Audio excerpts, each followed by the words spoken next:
Saa tuko live mazee, hii ni another Man Cave Talk live episode 118. Hii ni basically live Q&A, no filters, just real talk. Ndio hiyo live basi ya leo, basi ndio introduction. So niko YouTube na niko TikTok just in case, alafu nasema kama self promotion, kama ukimisi video by any chance, kama uko na time ya kuiwatch vizuri, mwaga na record pia. Kuna recording ya hii video iko available. So unaweza come kwa Maisha States YouTube channel, utafute playlist inaitwa Man Cave Talk. Utapata all the videos from I think 2023 ziko arranged huko zote. So basically utapata all the videos huko hivyo. Hata hii hapa hivi utaipata by next week hivi itakuwa ready. Haina vitu mob tu, ni ile recorded version iko predictable, iko na better audio and video recording. So that's why I'm gonna try to make sure iko na kila kitu iko ready to go. Alafu nini nyingine, kuna hiyo ni moja, ya pili ni gani? Kuna pia videos zingine ziko YouTube. Sikuwagi na post more frequently TikTok sahi, niko job during the week, so na try ku rectify hiyo kidogo. Anything unaona TikTok ni kuna a whole video on YouTube basically. Juu I allow more than an hour kupost kwa TikTok. I think most ni kaa 30 minutes. So that's what it is. Nini ingine nimesahau? Oh, featured plane. Hii plane ni nasoma cheat sheet hapa hivi. Ni Kenya Airways, the pride of Africa, Boeing 787-8 Dreamliner. Scale yake ni 1 to 200. One of my favorite planes by the kabisa juu. Nimemiss Kenya sana. So na wish to one day ni fly plane. Hii ni wide body, you fly from between the cities. Inabring wase Kenya basically. Naona, so mimi naipenda sana. Na feel more comfortable ikiweka hapa hivi. Hata iweka permanently. Nile tu nimeingia another new hobby, mtu kujikeep ile proactive. So nimeanza story ya plane spotting. Mwaga naenda kwa airport, alafu na record ma planes zikifly in, zikifly out, kitu kaa hiyo. Inakuwa poa. Jina nisaidia sana kukuwa na more creative mind. Kama I'm having a really hard time kurecord planes in motion. So na wish baadaye hivi I'm trying to be good at it. No. So hii ni live Q&A. So tuliza TikTok. Okay, besides that, hiyo ni house rules. No. Kuna ika samaje, boss, is LLC good or na I'm trying to file an MC? Ike second. Yeah, fungua LLC. Ina separate between your assets and your business. The lowest level ya business ni LLC. Especially bala kwa sole proprietor ni mzuri kwa na LLC. Jina separate you and your business, technically. That's what it is, LLC. So hope hiyo ni kitu clean kabisa. Hii ni live Q&A basically, live Q&A. So kuna swali yote, anything. Also manga ask anything, lakini kuna vitu siwezi sema. Kuna zile ask anything in the context ya hii channel. Naona, si ati personal. Nifungue LLC ama how I'm into tracking. Fungua LLC, ni a business. Alafu ndio run your tracking from your LLC. Fungua LLC itakuwa easy kufungua pia bank account. Is the lowest level ya business, but it helps. Naona. Reduce brightness mkuu. What brightness niko? Wall niko white. I think so. Amunioni? Are you sure? Yeah, iko too bright. Naona hivyo. I think ni hii wall ndio nini. Sawa, nda try to make sure. Wacha nione kama naweza reduce your brightness. Which one is the main one? Hapa hivi. Narudi basi. Niko wired up all the way. Oops. Kidogo tu. Brightness. How far? Naangalia kama naiona kweli, hata sijui kama naiona. Can I say it? Narudi kidogo tu.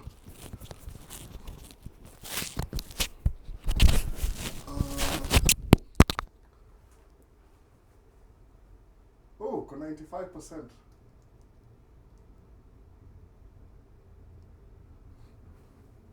Sijui kama improve to the 30%.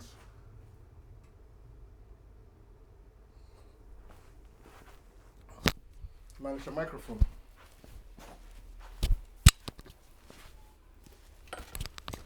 Iko fiti kidogo.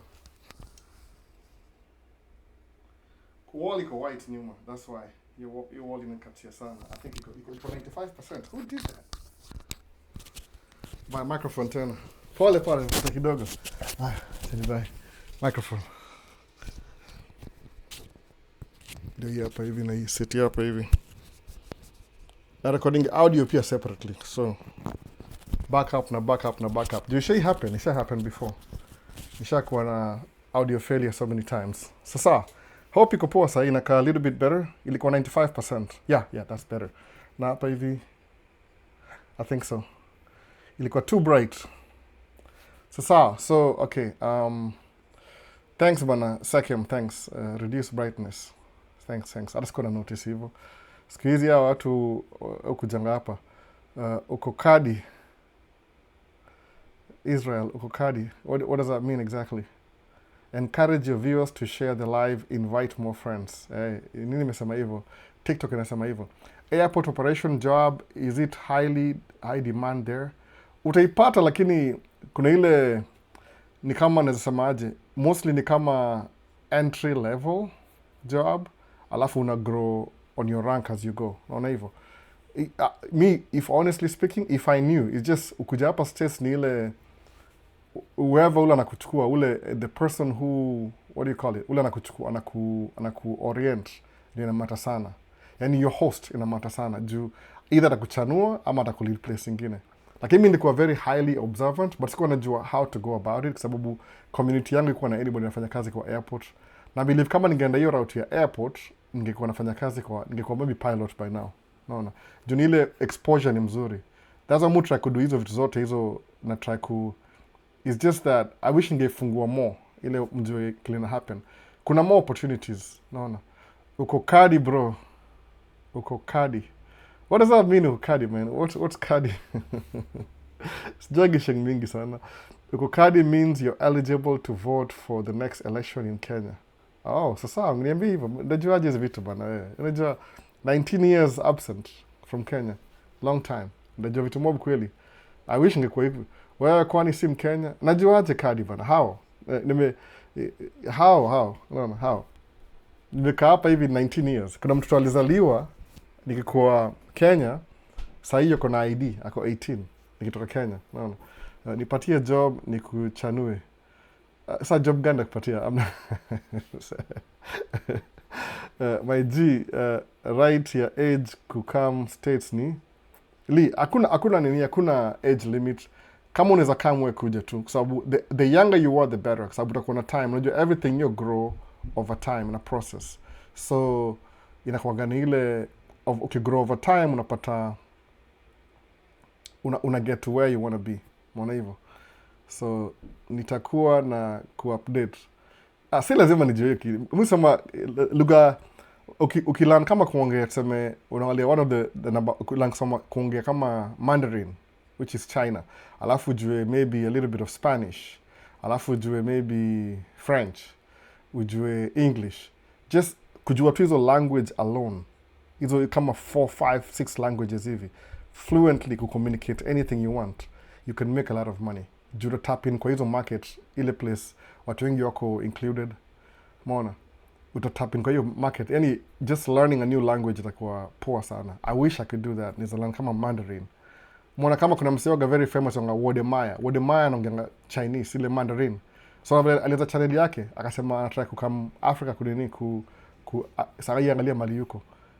Anything unaanza una grow over time. Una grow tu over time. So tuone kama YouTube, hata nasahau hapa YouTube. Ulikuwa na mtu wa kwanza alikuwa nani? Alikuwa naweza ona kitu yote kweli hapa na sijui. Mbona hiki kitu nakaa hivi leo? Move it to the side. Update later. E-comp tufungua once a week. So nikifungua napata iko so disorganized. So click hiyo. Sawa. Now it's good. Screen yangu ni ndogo. I need a bigger screen. Ni vile watu wamenini hapa hivi. So asema nini? Asema mimi niko na ideas za BLS. We can work together. What's BLS? Kwa specific. Nitakuwa na kuupdate. What's BLS? BLS ni nini? Wewe wacha, what do you mean si lazima? Kujua your language. I don't know what to do. Acha kwanza niangalie. Sinanga moderator by the way, mwanga peke yangu hapa. So, Locked and Loaded ilikuwa Edward Kamau, alikuwa YouTube, alafu nikamwambia in a few minutes, nimechelewa kidogo.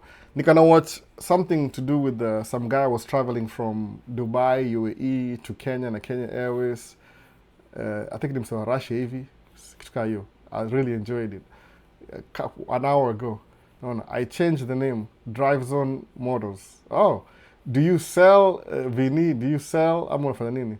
Any help with the invitation letter? Nikuje kama visitor, then tuone how it goes.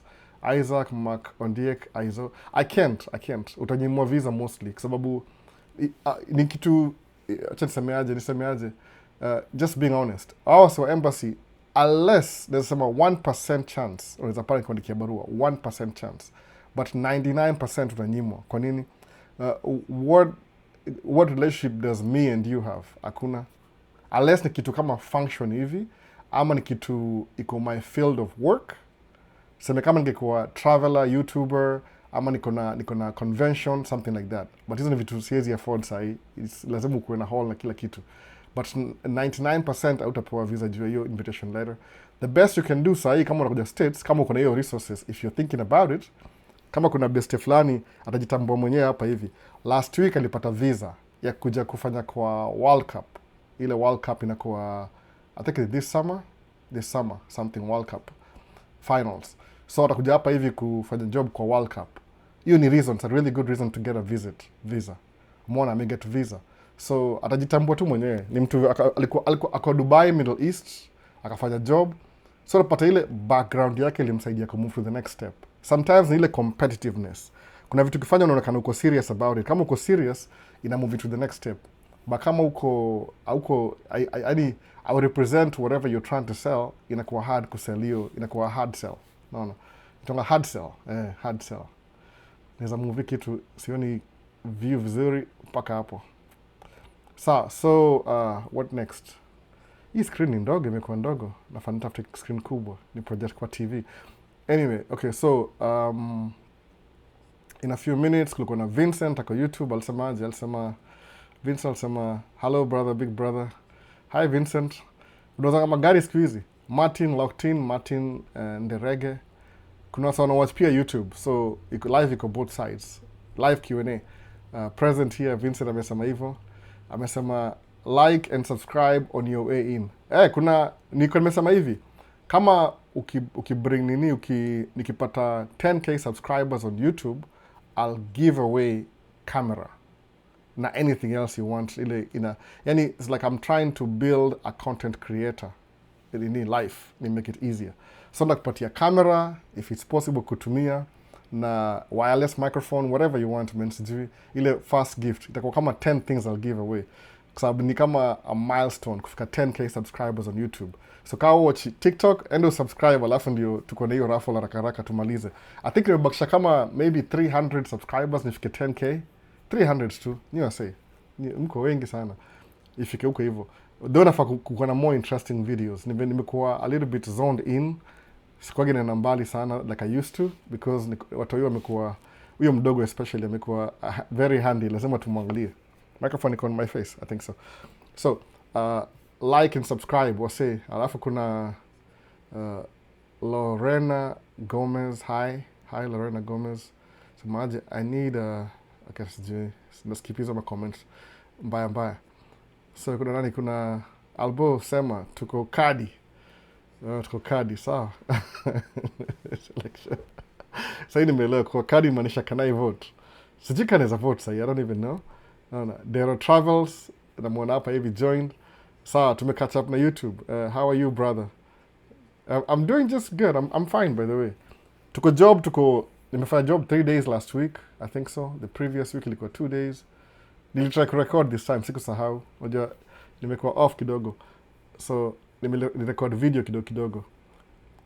Mwona hivyo. So kuna back to nini, hebu tuone kwa Isaac, siwezi kuandikia barua. Kuja World Cup. I changed my name. Naona hivyo Hii ni Vini. Msee, uni-inspire sana since 2021, especially tracking business though I'm a nurse. Yeah, ni poa by the way, kuna watu unajua ni kama unaangalia trajectory. Kama wewe ni nurse unaweza fungua your own business, labda ukuwe na private practice, naona nurse practitioner, kama uko na hiyo master's degree in nursing, ama uanze nursing home usaidie watu wale wa old, take care of them, vitu kama hizo. So nursing za kuwa poa, lakini inakuwa a little bit more complicated juu any operations ni hard. Kuna some of my friends wako na trucks 4-5, ni manas kabisa, nas kabisa, but wako na trucking company. Kwa nini? Ni kama passive income. Una learn the game, unachukua license. Ni mzuri kuchukua license juu initially ukianza, when you have a license, it's easier to finance your first truck. Alafu pay off, it's easier to buy a second truck and a third truck and a fourth truck. So kama ni kitu unaona in your line of work itakusaidia, hata kama ni nurse, ni extra income at the end of the day. Unajua kwa hapa hivi US tumekuwa allowed to make these things that ziko set in place how to make money. Sawa. Lakini ukiangalia vizuri ni ile lazima utafute ile your niche. What you can do that will make you the quickest money possible. Kama kuja hapa hivi nilikuwa na hiyo desire, you can tell, nilikuwa na hiyo drive. I really wanted to make money. Really. So nikaambiwa tracking ndio the only option. So nika zero in, kasema whatever happens nafanya tu tracking. Kuna other better comfortable careers out there? Yes, kuna so many, plenty of them. Lakini in my situation, nikianza from day one, yangu ilikuwa tracking. Kwa sababu tracking ilini elevate to middle class status. Just like that in a few years. Bila education na bila experience. Mwona hivyo. Nilifanya job za minimum wage for a long time. Ukifanya job za minimum wage, unafanya job mbili at the same time ndio commit your objectives. Naona? If people depend on you na vitu kama hizo. So, hata kama wewe ni nurse, it's one of the options tracking. You can do that useme, I wish ningekuwa na something extra money. Extra money ni extra money. Hata kama ni $3,000, hata kama ni $1,000 ni extra money. Believe me, I know the feeling. Naona, sasa season ijaanza imechelewa kidogo because tulikuwa na 5-year project iliisha last year. So now we are looking forward to the next one. So job iko slow kidogo this time. Siko busy vile. Mwito hapa na pale. But a new project will start soon. Hopefully. Hopefully. Wanaimaliza paperwork. Utakuwa busy tena. So that's what you do. Kama wewe ni nurse na kama unaweza ingia business ya tracking, if it's less complicated, do it. Usiogope. So Lee, fanya hivyo. Kama unaweza ingia wewe kuja ingie. Si ati itakuwa easy in the beginning, itakuwa hard, but once you get it, once umeanza kuget ile check inaingia, inafunguanga so many opportunities. Believe me. Kama uko Nairobi na unatafuta job, DM. So Habiba ama Habiba anasema hivyo. Mbona mna advertise na simu niambie tu alafu niwaambie. Just send me a list, niambie alboni aje, next live advertise hii na hii. Shika $50. Lakini nasema tu. So Habiba sema wewe mwizi toka hapa. Anasema hivyo. So watu wamejibisha hapo immediately. Nothing to do with me. So swali lingine ni gani hapa hivi? Maisha states blessings sir, I love hearing of possibilities. Ziko mob sana by the way, ziko mob sana. Trump hataki immigrants. What if I get my visa approved next week? Nitatoboa nikija. Wewe kuja tu. Si ni visiting visa, wewe kuja tu. So how can you say what if I get approved? Alafu unauliza yani it doesn't really make any sense. Ni kama I don't know what it doesn't make any sense. Useme nikianza tracking the make do. Ikituka hiyo. It doesn't make any sense. Ukianza tracking of course to make do. Why would you do something that haina benefit sana? Kuja. Unaona? Mimi sijasema msikuja. Kujeni hapa bwana. Unaona? Mpenda kama kuna Kenyan community. Most of the communities hapa hivi ni ukweli kabisa. To be honest, kama naweza gusia hii kidogo. Immigrants kuja hapa hivi, yani sisi tukuja hapa hivi I think nimesahau hizo words. Kuna kitu nisoma quote fulani ilikuwa about kuna ile wale original black people wa hapa hivi, waitwa African Americans.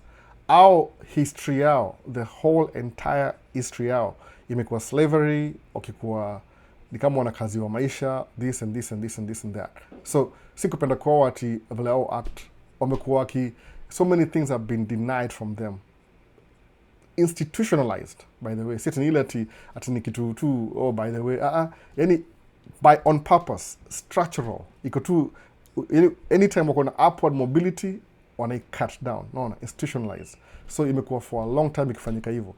So I would say ukuja hapa kama wewe ni immigrant, utakuwa na a better chance ya ku make it. Kwa nini? Because wewe see through mali wao wanaona obstacle, wote wana opportunity. Kwa nini? Kwa sababu kuna difference ya ni hivi, kuna low self esteem, kuna they have confidence but hawana opportunity. Immigrants who na low self esteem but we have the confidence. Kwa nini? Because tushaona president wa country yenyu ni mtu black kama wewe, daktari ni black. Yani technically kama mimi ni kwa Afrika, when I was in Africa 19 years ago, sikuwa najua racism ni nini, because everybody looks like me. Kuja hapa hivi States, the first thing from the airport, kwa ndege, kwa everything, mi ndio minority paka leo. Paka sasa nimekuwa na ile naona ile self esteem iko low kidogo, but confidence iko. So ukuja hapa hivi si ati don't even overthink kusema ati ndatoka hapa Nairobi my life will still be the same. Uassume hapa States kuna watu weusi kama wewe. Hapana, watu weusi wako na less opportunity. So ukuja lazima ujiangalilie uone opportunity. So kama mimi najua trucking ni hard, hata ile entry level ya dump truck business ni high sana, by the way, because you have to buy a more expensive truck. But musema nini, nimeanzia trucking yangu nikinunua ile kichwa tractor peke yake, nikivuta side dump. Kwa nini? Side dump ilipo 117 an hour saa 117 an hour. So as long as you're working, you're still making some really good, decent income. Ubaya ni ile season iko so short. Ni kama maybe musema 6 to 8 months hivi. Dump truck ni naweza sema 7 to 9 months hivi. Juu inakuanga a little bit longer, inaweza stretch kidogo. Lakini entry level ni hard. So lazima ukuje uanzie mahali from day one, ujue whatever I'm doing, I'm trying to prepare myself to the next move, ili itakuwa buying my own dump truck. Kwa nini dump truck? Uko na more opportunity. Somewhat side dump ni cheap, entry level kuingia ni cheaper kama uko na license, but it will take you have to get yourself to the next level. Hiyo ndio difference sasa. So Q&A ya YouTube naona zina increase, hata nikani catch up. Hapa tuko aje, tuko up to date hapa hivi. Nimemiss anything hapa? Ilikuwa nini? Wewe kuja kwa unakuja. Naona. Usiogope kitu yote. Alafu nipigie simu tuongee. Naona. Malcolm X hapa, mkuu vipi? Salama kabisa. Kuja kwa unakuja, alafu nipigie simu tutaongea. At least me niko hapa, you can call me. Monday through Friday utanipata most of the time. Kani kwa job juu that carve out some time when I'm driving on the highway tuongee, nikilodiwa ni nyamaze, wewe uongee, alafu try make it work during the week. So kuna more opportunity. Unakuja hapa uendesha basi, kama hizi ma metro transit. Hizo make good money. Job ya bus driver ni $31 an hour. Kwanza $32 an hour. Actually if they're desperate they even pay you 35. Kuna healthcare, kuna kila kitu, kuna ma shifts. Inaanza from one of my driver yufanya yondesha basi weekend. Though amebuy truck yake. Nilimwenkari kambia, hey listen my brother, you have to buy your own truck. So alinunua truck yake February this year. But yondesha basi. So ana haraka. So you can have your CDL class A ya kuendesha side dump ama dump truck, lakini off season unaendesha metro transit. Just to keep your job, unafanya some shifts weekend ndio kuwe active. Then you have consistent income while you're growing. Ile when you're doing dump truck na side dump, una make more income, alafu una maintain job na school bus si poa sana. I think the best ni metro transit, iko more predictable. Alafu you make it work, naona? Itakuwa poa hivyo. Watu who buy wapi truck na what figures? Truck ziko everywhere. Any city you live in, Miss Korir, any city you live in, utanunua truck. Iko available. Enda kwa dealership. Ni jina tu tafute. Kuna Freightliner, kuna Volvo, kuna Peterbilt, kuna Kenworth. Nimesahau gani ingine? International. What else am I forgetting? Nimesahau kila kitu. So truck ziko zinanunuliwa. Hata ukienda kwa online, kuna hii truck magazine, utaona zinauzwa huko hivyo more sana. But lazima you have to know what you're doing kununua truck. So YouTube, Livingstone asemaje? Living simple moments, I think so. Hi there Albo, hope you're okay. Leo nimepata live mazee, comment 074 road to 10k. Ni wewe Livingstone ama camera giveaway. Tunafika 10k soon. Let's continue sharing and liking the video. Itakuwa hivyo soon. Ndapatia na camera, but I've been waiting, by the way. Hiyo camera mpaka nimechoka nayo. Nilitoa kwa schedule. There's more things. what I'm giving away ni kamera moja inaitwa Sony ZV-E10. Nilibuy a couple of years ago. Alafu ikapata, it's good, lakini I thought I was going to give it away maybe a year ago. Haiku happen. So I'm going to give it away anyway. Hata you never know, there's a change kwa kamera ingine tena. I don't really care. Mara mingi kununua hizi vitu, ile iko paid off, hata A7 IV, iza kuna patiana pia. Umeona? Sisi ile itasaidia mtu aende mbali sana. So 10k kama uko TikTok, endo subscribe alafu urudi TikTok. Ndio ujaze hiyo, alafu tukuwe na raffle. Itakuwa tu open raffle. Si mimi ndio decide, nyinyi mta decide. So nda bring enter jina zenyu alafu mta vote kitu kama hiyo. Whoever you vote for ata win. Which nini Stevely how much can one start buying dump truck? Unaweza pata used dump truck, lakini ni kitu the reason why dump truck ni a little bit different, it's a specialized type of truck.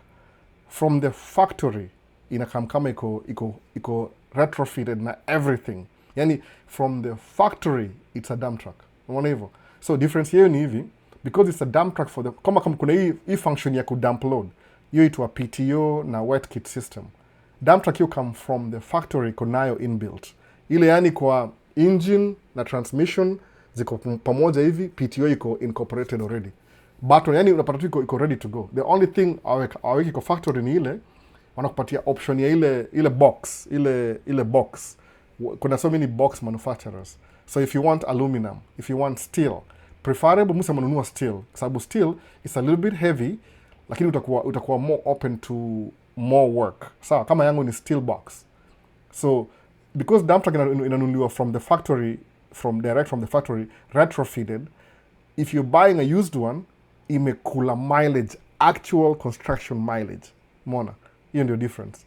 Side dump ni different. Side dump, you can buy a truck that was delivering Amazon trailers, alafu kuja naye kwa construction, then uende retrofit hiyo dumping mechanism, inaitwa wet kit, PTO na wet kit, ile iko na hydraulic na nini. So because na retrofitting, hiyo gari basically, hiyo over the road, sasa imekuja kwa construction, ni bikira kwa construction. So it's pretty much brand new in construction. So you can use it for 3 to 6 years kwa side dump, lakini ni kaa brand new because it's never been driven off-road before. Lakini ubuy a side dump from day one iko off-road. Unless ubuy ile one owner taking care of it tukayo, ama a well-maintained dump truck, which is rare, lazima ukuwe nafanya homework yako. Ama uinunue na intention ya kufix a couple of things ikuwe in order. That's what you do, basically. Naona hivyo. Ndio musema, anzianga side dump kwanza, nunua truck, haikukuwa off-road, alafu you make off-road for a while, ikupatie maybe 3-4 years, no problems, alafu chukua hiyo pesa, we transfer to a dump truck. Kwa nini? Dump truck ni simpler kuendesha. Alafu ni easier kupata dereva pia. Because training yake si complex. Mwana hivyo, if you're starting from scratch.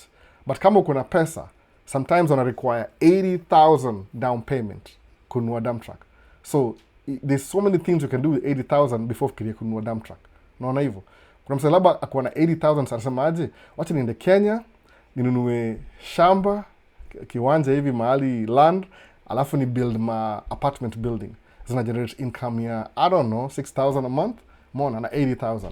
Au utasema wacha ni invest kwa dump truck kwanza. Itakuwa ni kama dump truck, unless umeko kidu hivi from the beginning, ita make sense. 80,000 is a lot of money. Ni how many Kenya shillings, angalia hivyo. Sijui, they need that money down. No, down payment. Kami yangu ni 53,000 down. I had the money. I wish ningebuy shamba kwanza, but anyway, that's another story for another day. So kuwa na 80,000 US dollars, for example, how much is that Kenya shillings? Msa niambia haraka. 1, 2, 3. Okay, divide by, wacha sema 130. Naona. Hiyo ni 10.4 million Kenya shillings. How many things can you do na 10 million Kenya shillings? Utabuy truck ama utaenda kufanya business ingine? Unaona hivyo? Kwa sababu the whole idea ni ile passive income. Truck ni, unless you're running it, ni cash flow producing depreciating asset. Sawa. Ukinunua shamba ujenge nyumba, hiyo ni permanent real estate. It might patia do the next 30 years. Na hata ukikam kurenovate utakuwa na hiyo pesa kurenovate. Watu unafikiria mara mbili. But if you are already in the field you're tracking, uanzie na side dump for example, then you save 80, Hata the first year uzabuy hiyo shamba, ujenga hao, buy shamba ingine ujenge hao. So the fourth year you buy dump truck, we increase madereva, ndio upate more money kuinvest na ile mahao. Unaona, it's a strategy by the way. Unaona. But if you have 80,000 upfront, alafu sema utanunua naye truck, alafu wewe ni nasa, inakuwa a little bit complicated. It might get you in trouble. Unaweza regret hiyo story. Kwa sababu kila mtu once in a while utamake do. Kumbuka hivi, business ni hivi. There's one time utamake so much money hapa, alafu the following year utamake less money. Alafu utamake more money, alafu less money. Kama mimi the last 2 years, 3 years ago nilimake a lot of money. A year after, ika reduce kidogo. Last year niko na run track 2 out of 3. So sikupata do mob. Alafu pia job ilikuwa juu ya tariffs, iliharibu hizo majob zingine. Kuna wasa wali stall project kabisa juu waliona material imekuwa too expensive. They were hoping the tariffs zitaisha ndio warudi back in the market. So hii administration mpya imeharibu business sana kwa watu wengi. Kuna wase they were intending to invest, lakini ile cost yao investment ika raise all overnight juu ya tariffs. So labda wanangojea June zikiisha ndio labda wa invest tena. So private investment iko very low this year na last year because of tariffs. Au kuanticipate hiyo, unajua watu panga hizi vitu 2-3 years in advance. So hiyo ndio kubuy that track ni hivyo. Unaona, I tried to come US last year as a student but got denied. You didn't try. You're coming. Nearly too, maybe something went wrong na your interview. So don't give up. Angalia, strategize, naona. So kuna Maisha albo story ya kuingia US na sham marriage, what's your pros and cons? Ni mbaya sana by the way. Hata kuisema tu ni mbaya sana. Watakupiga nje haraka sana. Yaani lazima ukue, hata sijui nisemeaje, mtu avoid vitu kaa hizo ile kuongea directly. Somebody can quote me when misquote alafu aseme story nyingine. Umeona? So yani, why do you want to do sham stuff? Don't do that. Usifanye hivyo. Kama unaoa kabisa. Unaona? Oa kabisa. Oa kabisa. One life to live. Unaona? So useme ati mambo ya kuingia na sham, don't do that. Just kuoa kabisa. Wacha story mob. Ukioa unaoa kabisa. At least enough to convince our say umeoa. Unaona? Whatever that is. Hivyo so. Sham. So Albo, I have a question.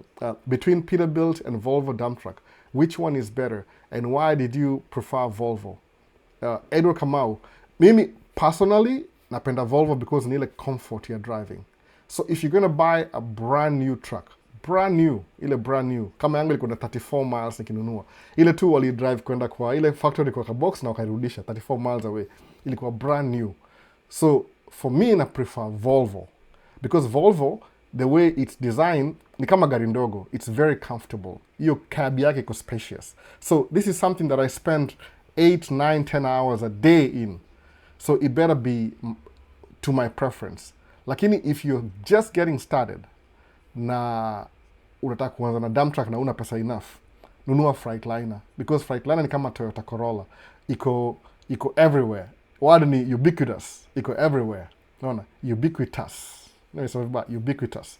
Iko everywhere. Juu kama within hii area yetu hivi, kuna kama, if you want to get parts, the Freightliner, ziko readily available. Volvo itakuwa a little bit kidogo, utangojea maybe 24-48 hours. You shall lose 2 days before you get part. So if you're getting started, nunua Freightliner, ile the common truck. But once umeanza kubuild, ndio so diversify. Though nishakuwa na Peterbilt, siku drive sana, ilikuwa over the road. Hata best yangu aliniambia ali-crash, iko total. So the Peterbilt is no more. Ilipata accident November last year. My ex-truck. No. So it was a good truck, by the way. Hata hiyo ndio replacement ya Freightliner. So I don't have it anymore. Lakini ukianza, if you have the money and you're investing, preference yako, it depends on your preference. In terms of maintenance, all brand new trucks hazina shida mingi. Lakini in the long run, ni kitu unanunua kitu utakaa nayo for a while. So you have to like what you're buying. Kama ukinunua gari, mimi na Audi Q7. Believe me, it's a 2019 model Audi Q7. Hata nikidrive leo, napatanga 100% satisfaction. I don't regret anything buying that car. Hata ukiniambia ninunue mpya, I still have a problem with the new one. Kwa nini? Kwa sababu the one I fell in love with ni 2019 model, 2018-19 to sijui how many years in a car, 7 years. Ile the previous, kuna mpya sahi. It's the same, ile two few changes. Ile kama engine ni different. So you buy something that you like. Alafu regret, sikuwa na buyer's remorse. So If I were you, kama kuna Peterbilt iko available, ni cheap na kuna finances and you don't mind, nunua. Kama kuna Volvo, but if mimi preference yangu ni Volvo truck, period. Ikizeeka ndaiuza ninunue nyingine. Niendelee hivyo. If I'm gonna be driving truck, probably I will. No. Mimi mpaka my kids get a little bit older, nitakuwa na drive to truck bado. Ni kitu napenda sana, at least for income. I'm thinking about kuchukua license ya Metrobus nijaribu siku moja, off season, siku ya winter. Kai ni possible, sijui hata. So, Shakes, mimi natafuta tu mhost serious, najua job yangu, wanaweza like nipea hiyo visa, though I haven't tried. Wacha mchezo bana wewe, nani huyu? Shakes bana, wacha mchezo. Kuja. Then the challenge, I mean, use your job to get a visa, alafu kuja. Just come. Kama kuna opportunity, imagine unaongea hivi kuna privilege space and you're not using it. Chukua visa, come uvisit. Wacha kusema nangojea host yuko serious. You're giving somebody else who does not exist your personal responsibility. Kama uko na hiyo chance kupata visa, chukua visa ukae nayo. Mwambie ngawase aje, if you're thinking of driving truck, na wewe ni nurse, the least you can do, enda shule uko na license. You have the license. At an opportune time, uko na hiyo license bado. Mwona hivyo? Kama uko na desire yangu ni hivi. I love to travel. Sana, by the way. But ni ile, siwezi travel for a week away when my kids are in school. Itakuwa impractical. Alafu when they are not in school, that's my busiest time of the year. So lazima nitafute ile balance between the two. Alafu assume I'm a kind of content creator. Yani, I like documenting the good things that I experience. So ukiangalia kama channel yangu sahi Maisha States, everything I do, I change. Mufanya live Q&A. Live Q&A at least is different because I get different questions every week. In a different. Lakini my other thing, videos ni na drive gari yangu. Maybe new places. Si fly drone as much because DJI drones ziko banned in America permanently. You can't buy a new one. So I'm very careful with my drone. If it crash, that's it. So niko very careful now. Alafu kuna vitu mufanya predictable. So mtu akudu, what things can I do outside the box? So at this stage, lazima ni travel away from my twin cities. Alafu nirudi ni mix kidogo. Content yangu ikuwe more diversified in a way. So musema I love to travel. So kama neza travel. Niko na passport, by the way. I have the passport already. Nilichukua. Niliprocrastinate for a long time. Tulichukua watoi wote wako nayo, by the way, all the kids. Tulichukua one time sisi wote. Ilikuwa 2 years ago or 3 years ago. American passport. Neza waonyesha nikitaka. Pia niko na Kenya, lakini ya Kenya ni ile mzee. Sijai renew. But ni ile I have the passport. I'm ready. When the time comes, neza fly hivi niseme nataka kwenda tu LA. Niende huko for 1 or 2 days. Nirudi. Itakuwa inconveniencing sana for my kids because I'll be gone today, tutaongea, alafu I'll come back tomorrow. Ni survey, ni make video nirudi. Akinisema niende New York, same thing nirudi. Kuna hizi vitu kama hizi Grand Canyon, vitu ziko America. Naangalia list fulani ya kama 18-19 sites ziko hapa America, zile historical facts na everything. Wasema if you've gone to 3 of this, you're very lucky. Mimi nishaenda kwa hizo 3 already. So what about hizo zingine hizo 17? I would like to visit all of them. Na nichukue kuna experience kuingia kwa airport, if they allow me to record, ama wanikataze. Kama time ningia malls moja kanikataza, you can't record here. Sikuwa you post your video, by the way. Maybe I should post it. You're gonna make video kwa mall. Nimeshauri hiyo mall inakaa. One of the biggest mall in America, it's a Mall of America. Iko hapa Minnesota. The reason why it's so big is because it gets so cold in the winter and they want people to keep shopping.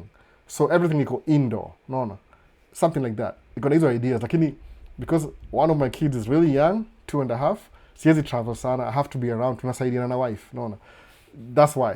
But kama unaweza get passport ya visiting, msee, wacha mchezo bana. Wacha kusema ati I'm hoping for a serious host. Wewe chukua visa ukuwe naye. No.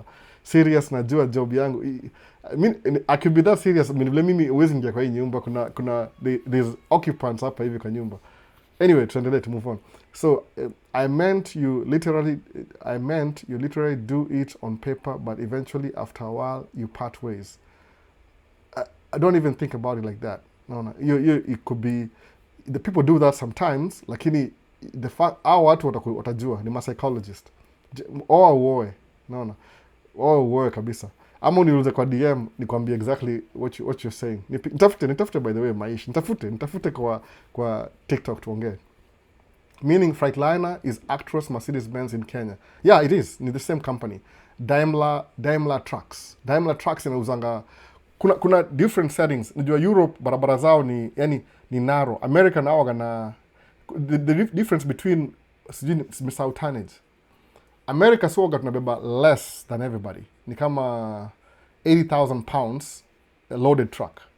But nile, because of the roads, wana spread your weight. So trucks zetu ni mrefu.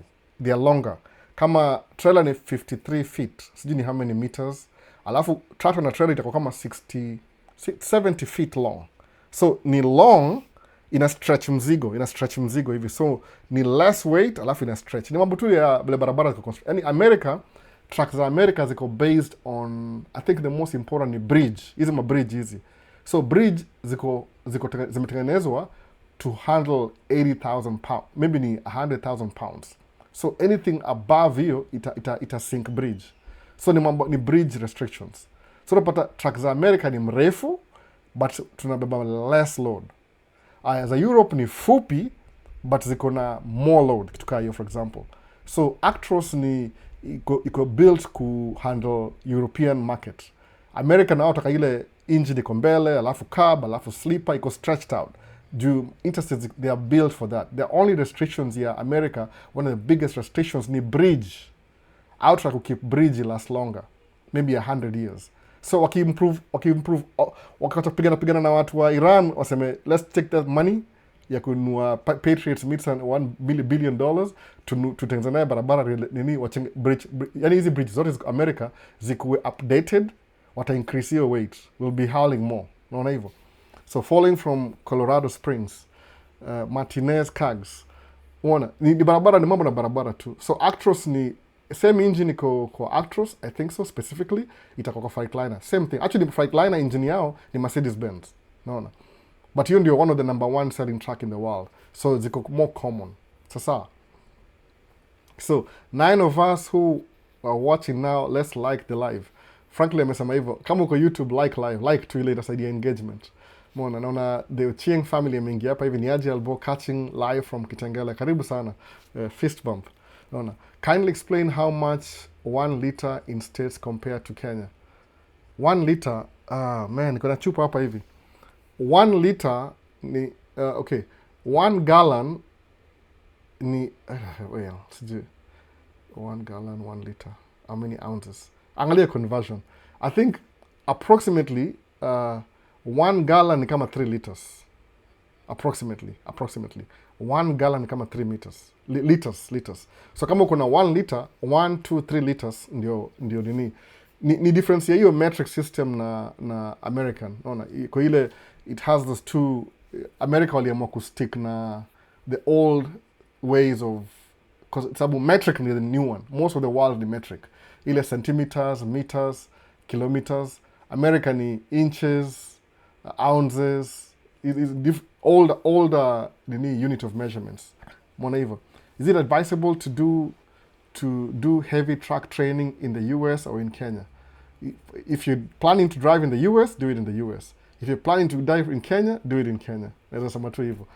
But if you're doing it in Kenya, ukuja hapa US utakuwa ile general knowledge. Ile you'll know what to do. Itakuwa easy ku transition. Mimi kuja hapa hivi states niko na class B license ya Kenya. Ile heavy mguu 10 kitu kama hiyo. So convert, they didn't really care. But when I started driving, niko nishapata hiyo nini. No. So are you into cars like Dodge, Hellcats, Mercedes-Benz, etc.? Yes, I am. I'm a big fan. Nini show ya gari naanza next month. Car shows. Na try kurecord. No. So Kimani amesema 1 gallon ni 3 liters. Kitu kaa hiyo ni 3 liters hivi. 3.7 liters. Specifically. Approximately. No. So ukiangalia 1 liter, 1 gallon is 3 liters. 3.7. So I came to US with a visit visa, but can I change status nikiwa huko? Nasikia toka, I'm open to struggle. Kuja hapa kwanza alafu ulize kama uko hapa. Utatafuta au wale malawyer wana deal na hiyo immigration, they'll tell you what to do. Mimi nakwambia, but my information could be 6 months old. Ukiongea na lawyer itakuwa 2 hours ago. No, itakuwa more updated. Na wako, they'll do that. People do that, by the way. Au kuja kuvisit, alafu they like the place, alafu they stay. Wakistay either wanaingia shule ama wanapata mtu anamuoa.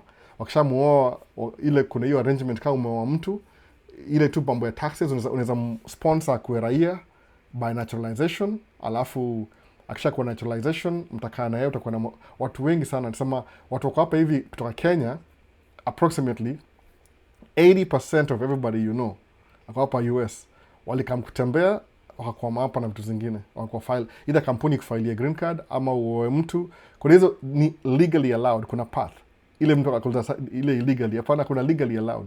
Ukioa mtu Marekani atakusponsor yeye, alafu utapata uraia, but lazima hiyo harusi ionekane iko legit.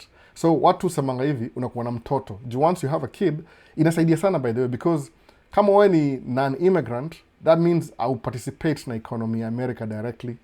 No. You could be driving, buying fuel, but you're not really paying taxes kama watu wa citizen. You don't enjoy the benefits. But once umekuwa raia, as a family kuna tax breaks juu na watoto. So watu fanya hivyo. People come and visit, alafu unapata mtu, mnaoana, unakaa hapa, maisha yanaendelea. Unaona hivyo? Ni kawaida. There's a provision for that. Lakini the way it works, advisable, au sema you have to be here at least 90 days, which is approximately 3 months before but ukwe eligible, sikia nimesema eligible to change your status. Ni legally. I'm not being nini. Ile kusema tu you're thinking about illegal in the beginning, hiyo ndio problem kidogo. Ile best yangu ile akasema ati ile sham. Useme kama ni sham legally. Wewe ukitaka kuja muoe alafu upate alafu umwache, hiyo ni wewe umefanya hivyo. Itakufuata hiyo, itakufuata. Unaona? But watu wengi 80% ya watu hapa US kutoka Kenya walikama wakaoa mtu wakakuwa hapa hivi, alafu ndio maisha yakaendelea hivyo. Mimi ndio exception. Mimi nikam na green card from day one. Green card ni ile semangaje, unapata everything from day one, alafu after 5 years unakuwa raia.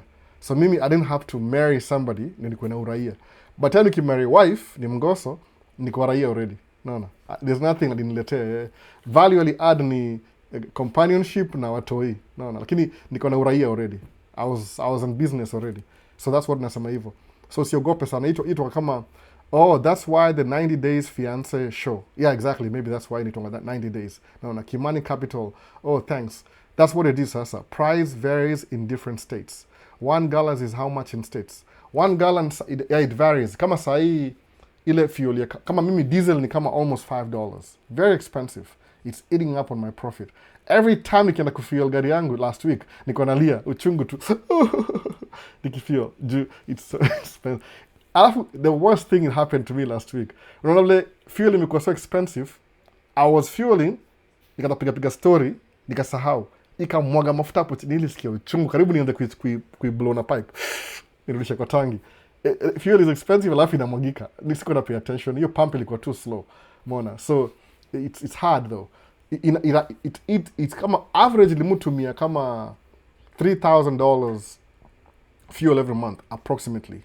Take plus minus. Sahi, because of fuel imeenda by $1 plus, ni kama ongeza another 1,000. So I'm losing 1,000 every month just on fuel. It's eating up my profit.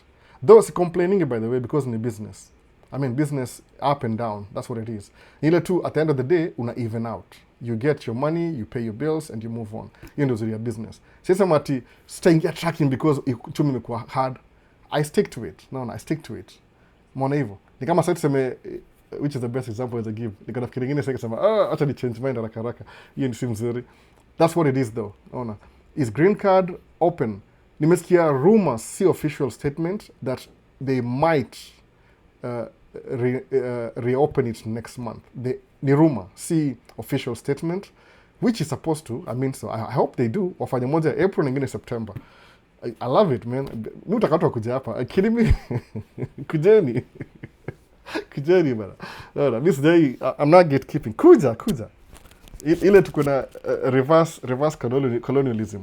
Walikama wakatuibia, tunakamkuibia vitu zao turudishe Kenya tena. Naona, legally. So itafunguka, nasikia hivyo. So I think so. Naona. So prizes na very nini. Okay, YouTube. Ching family. Musa YouTube is ni. VP Albo, hope your Sunday is going great.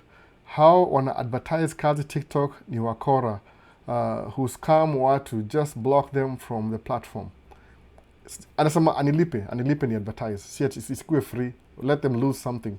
instead of just sneak in kwa comment. Juu mtu akisoma every comment, this is not a really big channel, naweza sema hivyo. Maybe it is. Watu sema, oh, Alboy ni mkubwa. It's not. Ile. Leo nimechange lens kidogo. Leo lens yangu iko exactly eye level. So I had to do that. Last week ilikuwa distorted. My arms looked so long. Naona. Kasema, man, what did I do? Walinifukuza hapa hivi. At least leo wako hapa. Niko peke yangu leo. Naona nimeget hiyo time. Wamemeki place permanent hangout. Kabisa, permanent. So, kama wana scam watu sipoa. Mi sipendangi, I'm anti-scam. Naona, si believe you can get rich by scamming people. There's other things you can do besides that. Ni aje Albo, I hope you're doing great. Hata nimekumbuka jina moja ya msee akanisumbua last week. Sijui kama yuko hapa. Naona. So, like and share. I believe someone out there needs to hear Albo's message to change their life. Hopefully, ni encouragement, mood na positivity. Kuna vitu watu wajue. Western Star pia. Western Star ni Freightliner. So Western Star is good too. If you're getting started, nunua. Mimi kuna Western Star. Kuna Western Star na Volvo na Freightliner. So truck yangu ya pili ni Freightliner, ya tatu ni Western Star. Volvo ndio my main truck. Ndio mu drive kila siku. So it's a good truck too. About trucks. Tuone hivi hebu. Nasemaje? About trucks. Have you ever test drove a Volvo FH16? I don't think they have them in America. So I mean, America is so na ile si cab over, ni ile kuna long nose. Hiyo ndio za hapa. Volvo United States ni different kidogo. I think they drive the same. I think so. Because ukiangalia from Europe, FH. Hapa hizi tuanga F, hizi tuaje hapa? Volvo. Ni F bado lakini F something. FV ama FM. FM, something like that. FH ni Europe market. I would love to, by the way. I'd love to go to Europe ni drive moja. Kama YouTuber. Mbona? So there are travels. Sony ZV-E10 ni kamera fiti. All the best to the lucky one. Nita guide mwenye atawin how to use it. Labda itakuwa wewe. No. Ama nakupatia mpango ya kando nikitumia iwe kivyako. There are travels ni best yangu. So no offense. No. VNL. VNL. Volvo hapa ni VNL. Ya FH ni European market. Nikamesa hiyo hizo ma nini. There are travels ni best yangu. So no offense. Nikipata ingine niweza mnunulia. Ni vile hii 2 years nimekuwa income ijakuwa fit sana. I'm not giving up though. Itakuwa tu poa one of these days. So imekuwa slow sana. So what is it like dating mzungu mademu wangoso? Same tu. Naona. Actually sijui nisemeaje.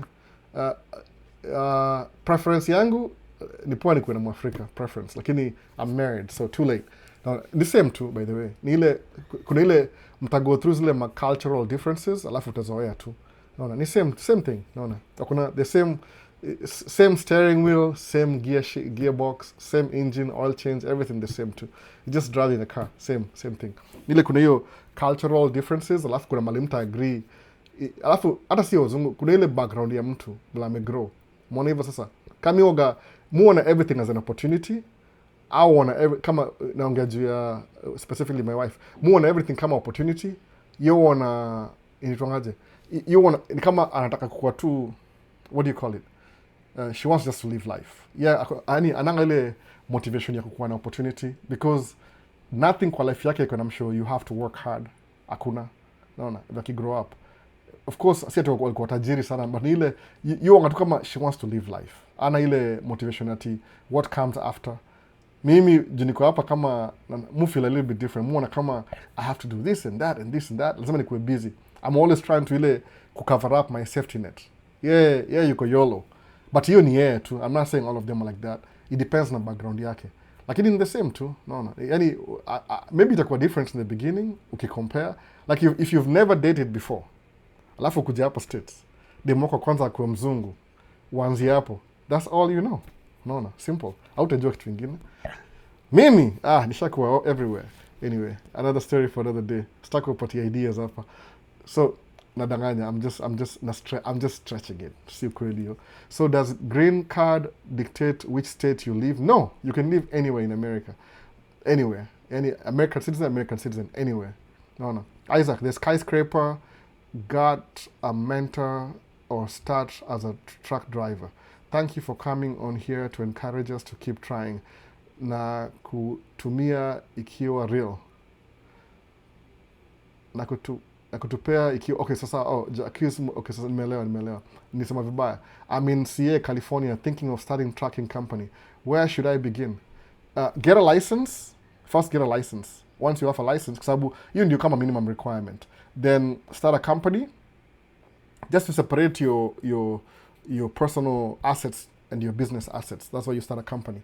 Alafu, because it's tracking utachukua CDL. So when you start a company, I don't know how much it costs in California. I think it's a little bit expensive because in California, maybe $800. I think so. I'm not so sure. But register a business, then go open a business account before to know a truck. Get a CDL, register your company with the state, get your DOT, US DOT number, go get a business bank account.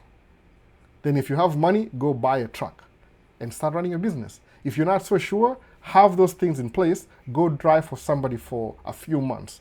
Ndio ile ujue exactly how the process goes. Ile kwe, you eliminate the learning curve. Ndio saa ukinunua truck yako, you're just doing what you learned by like driving somebody else's truck, basically. That's the best process. License, open your business, get your DOT, drive for somebody, then, okay, nimesemaje? Get your license, register your company, get your DOT, bank account, drive for somebody, then buy your own truck. That's the best process, by the way. Itakuwa smooth, yani. If you're driving for somebody, then you don't like it, then you say, I don't want to invest, I love something that I don't like later on.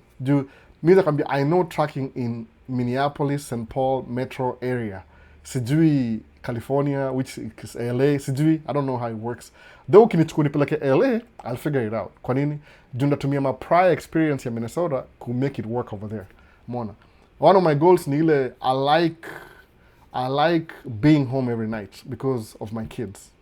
But if at some point when they go to college and I don't need to be home every night, then get already full time. I'm anything else, it doesn't matter. But right now I have to be home every night. Let me give my kids the best. Sitaki waseme niko absentee parent because of my own experience. My first daughter, sija spend more time na yeye, I spend more time na mama yake. I have a daughter ule mama yake ni different. Hatukuwa tumeoana. So my other kids, because of that experience, I'm making out by being there for them. Au wengine watatu. So my own preference. So musema, I don't want to be away from home. Anything that keeps me around home, I'll do it. I'll change career ningie job ingine ko work from home that pays $100 an hour. I'll switch tomorrow. No. Lakini ni ile trucking itakuwa tu on the side kama side hustle because it's easy money. Ni addictive, by the way. Every time you see somebody driving truck na uko home, unahesabu how much money they're making. It makes you feel unakuwa na heart attack. No. Unakuwa na heartburn. See heart attack, heartburn. No. So that's what it is. So California sijui poa, lakini hiyo ndio process poa kabisa. Umeona? Nimemiss anything? Hebu tuone, turudi nyuma kidogo. Ilikuwa Steve, Maisha. It depends on your host. VNL. Nimemiss anything? Hope they miss anything. Thank you. Nakuona, man. Kaka Joel iko wapi? Kenyan, Canada, America. Kaka Joel ni nani? Watu kwa jina different. Maybe ananijua. There's a lot of construction and I see these trucks super busy. Yeah, they are busy. I like to join a college for fiber short course. Can this be a way to land in the US? I don't know. Honestly, I don't know. I can't really I don't know. You're asking me like it's above my pay grade. I can't really answer that. What I can say ni just based on the way, Moga very optimistic. If you can notice, I'm very optimistic. I would say it's possible. Lakini tafuta hizo nuances. Like, why would that? Because your intention matters. Your intention kupata visa. They're not playing games over there. Wanakuvet. So if you don't meet their standards, utakunyima visa. Alafu utakuwa where you were, utakuwa fiti. Alafu kuwa na hii ambition, then somebody will chop off your admission umenyima visa. Alafu utakuwa unakuwa confused. So do your homework. Hata kuwa chopped off ambition, you still have a plan B. Utaendelea mbele. No. So I don't want to lie to you. Niseme, I know. What I can say, it's possible. Lakini do your homework. So Felix Pat asemaje, hello Albo, unaweza bonga kuhusu over the road own authority versus lease to own, issue na getting MC license, DOT license, and how to get loads. Ni exactly kile umesema. Over the road own authority ni ile you've cut off all the middlemen. Watu waogopa hiyo kitu kwa sababu ni kama yani you don't have anybody to blame. Ni wewe mwenyewe. Unaamka asubuhi, alafu na tafuta loads, alafu na book unaenda una deliver hizo loads. You're on your own. Basically like what I do. Mimi, I don't have anybody to blame, by the way. Ni ile tu construction, ile sufanya, we don't need a MC number, kwa sababu tuko local sisi. I have my own authority. Though I can do better, but ni ile threshold ni hivi, if I'm gonna cut off my subcontractor, I need to have a fleet of trucks. If I have a fleet of trucks, like minimum 5, I wouldn't need subcontracting. Ndakuwa direct contract. Unaona? Ama ndakuwa subcontracting kwa ile company ndio imebid for hiyo kazi mzima, but I'm doing 100% the tracking, the transportation bit of it. Umeona hivyo? That will pay me more money than I'm making right now. Kwa sababu saa hii I'm gonna go through mini subcontractor to the main contractor. Ama saa hii mini subcontractor to the subcontractor. Unaona hivyo? So kuna so many things in between. Even though it makes money too, but if you know you can make more money doing the same thing, you'd rather strive for that. Umeona hivyo sasa? So siwezi kuambia ati over the road. Alafu ile lease to own in a company, you're just a glorified driver. So ukisema I want to lease a truck to own for 4 years hivi, kuwa specific. Sema I don't have this in place, I don't have this in place. This thing will work for me now, but 4 years from now, when I pay off the truck, I want to buy the truck. Alafu nifanye hivi na hivi na hivi niendelee kwenda mbele. That's up to you. Lazima kuwe na ile, you need to have a strategy. Personally, mimi, my own opinion, I would say don't do it. But that's me, my condition. I'm telling you based on my perceptions. Ile kitu mimi nimefanya. But it could be different for you. Kwa sababu my disadvantages could be your advantages. Naona hivyo. Chani angalia kama TikTok iko on. You after 1 hour you zimika alafu inanuacha kwa mataa. Tuna kama ndaifikisha. So inatakuwa hivyo. Mimi na watoto, wewe una watoto. So it's different for me and you. Naona hivyo. Itakuwa a little bit different. So don't rely on me 100%. Angalia my opinion, but yours could be a different thing. Mimi, preference yangu ni ile, nime work hard kumake hii a reality. I want to be home for my kids. Najua, if with my experience na how I can buy trucks and everything, I could be making more money being away from home. I could be, by the way. But nime prioritize being with my kids at this stage in life. Because you only live once, and your kids, technically, kama ni mmoja, you only spend 20 years with them in your household. Then they move out and they'll never come back again. Watakujanga Christmas, maybe some holiday, that's it. And they're going to be adults with their own kids. So you raise your kids, be there for them. Wa mwisho kitoka, maybe 25 years, then you end up being alone. No. That's why ni poa kumari wife juu, mtabaki mko wawili alone. No. Mkipigana kila siku mtawachana. Tena uanze tena scratch tena. It's a big deal. So lazima useme, vitu lazima take very seriously. So preference yangu ndio hiyo. But lease to own, strategy. Strategy. Angalia, or if you don't know what you're doing, just getting started, your markets ni different. Kwa kuna market fulani hivi, kama sasa wase wa southern states, kama Texas, huko chini kabisa huko. Hawana snow, they don't have any severe weather. You snow once in a melt, maybe few days in winter. Winter yao si serious winter, ni joking winter, ni cool. Yetu ni serious winter below 0. So kuna hiyo difference, naona? It depends on your preference. Hope imekuwa clear. I'm being honest, by the way. Siseme ati ndakudanganya kwambie, oh, yeah, it's possible. Yeah. Do Route 66 videos. I don't drive that Route 66. Mimi naishi tu, I'm stuck in this state. Route 66 iko wapi? Go wapi? Nisha drive by the way. I've driven there before. Ni US Highway 66. That's what it is. US Highway 66. You know, too famously Route 66 because of a movie. You pita kama ndege. I knew that's gonna happen. Nini nimegusa. No. I'll break my piece of die-cast plane. Iko wapi? I talk with my hand sometimes. In a stretch through the middle of America, Route 66. It's just, it's an old highway system. It was US Highway 66. I don't drive through there at all. Mimi naishi tu Minneapolis, St. Paul area. So that's out of my reach kabisa. And if I want to be, unless I'm doing it for fun. Mona. So somebody else could. Uliza kituosis. You drive over the road. Don't. So kindly post your video ya American Mall if possible. Walini shut down. They post basi. Why did I even mention it? Nilikuwa nimetembea from my van, nikaingia ndani, somebody followed me, kaniambia, excuse me, you have to turn your camera off. You're not allowed to record. Nikamwambia, no, I'm doing a vlog. No, you're not allowed to. Alafu the next time anyway, that post, I'll find it. Last year, nikansel tu njiani kabisa. I'll post it then. Nikiingia tu, si ati mall mzima, nikiingia tu. I'll have to explain it though. No. So Ochieng family asema nini? Asema, do you remember the grey Volvo you did a review about? I really like it. Hiyo ni brand new. I'm shopping for my next truck. Probably itakuwa Volvo. Ni ile I'm on the market, naweza nunua hiyo truck leo. Lakini pia naangalia what's the work schedule, inakuwaje? Is it too busy? By the end of the day, nikishalipa hizo madeni zangu ziko ma credit card na nini zile za business, I can buy a truck. Nile tu I'm looking at it nasema I'm kind of gauging, naona nini inakaaje. So kuna hey Albo tune in from Netherlands. Netherlands uko wapi bwana? Mimi nilipitianga Netherlands, nilipitia itongaje? AMS Amsterdam Airport. Naona hiyo ndege mpaka ikuja hapa kila siku. Kuna 2 daily flights from Amsterdam. Uko which city in Amsterdam? Kingsley. Which city? Naona so kuna ndio kuingia bro. Karibu sana. Alafu next nani YouTube. I'm trying to catch up. Easter tradition nayo ama hizo ni pagan practices. Huku tuna Palm Sunday bro. Wapi huko? This spring season hamna kutuonyesha magari. See, nini show za gari zinaanza next month because it's been so cold. Watu wengi they don't drive their nice cars in the winter sababu ya snow wataharibu. So ikifika April, May, June, July, August, September, hizo ndio gari za auto show. Kuna Mkenya pia nilimit. Mkenya kuna gari yake. Nimepost hiyo gari anyway. Ndaipost. Aliniambia nikamshow moja kwa karibu na home hapa hivi transi hapo. So twende TikTok.